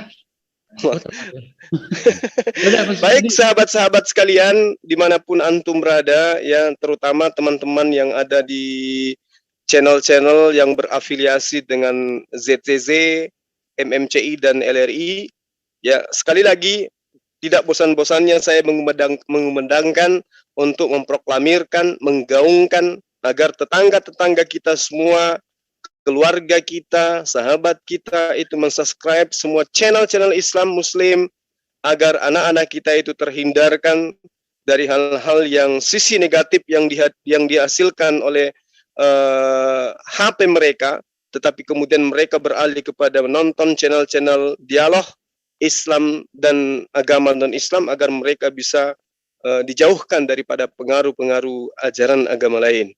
Saya kira begitu ya. Terima kasih antum sangat luar biasa. Apa yang kami sampaikan di sini utamanya saya, kalau ada kesalahan saya minta maaf yang sebesar-besarnya. Kebenaran itu asalnya dari Allah Subhanahu wa taala. Saya mewakili tim ZZZ yang mengucapkan terima kasih atas segala perhatian para sahabat. Mohon maaf atas segala kekurangan kami. Subhanakallahumma wa bihamdi asyhadu an la ilaha illa anta astaghfiruka wa atubu ilaik. Salam tauhid, salam satu Tuhan. Assalamualaikum warahmatullahi wabarakatuh. Waalaikumsalam warahmatullahi wabarakatuh.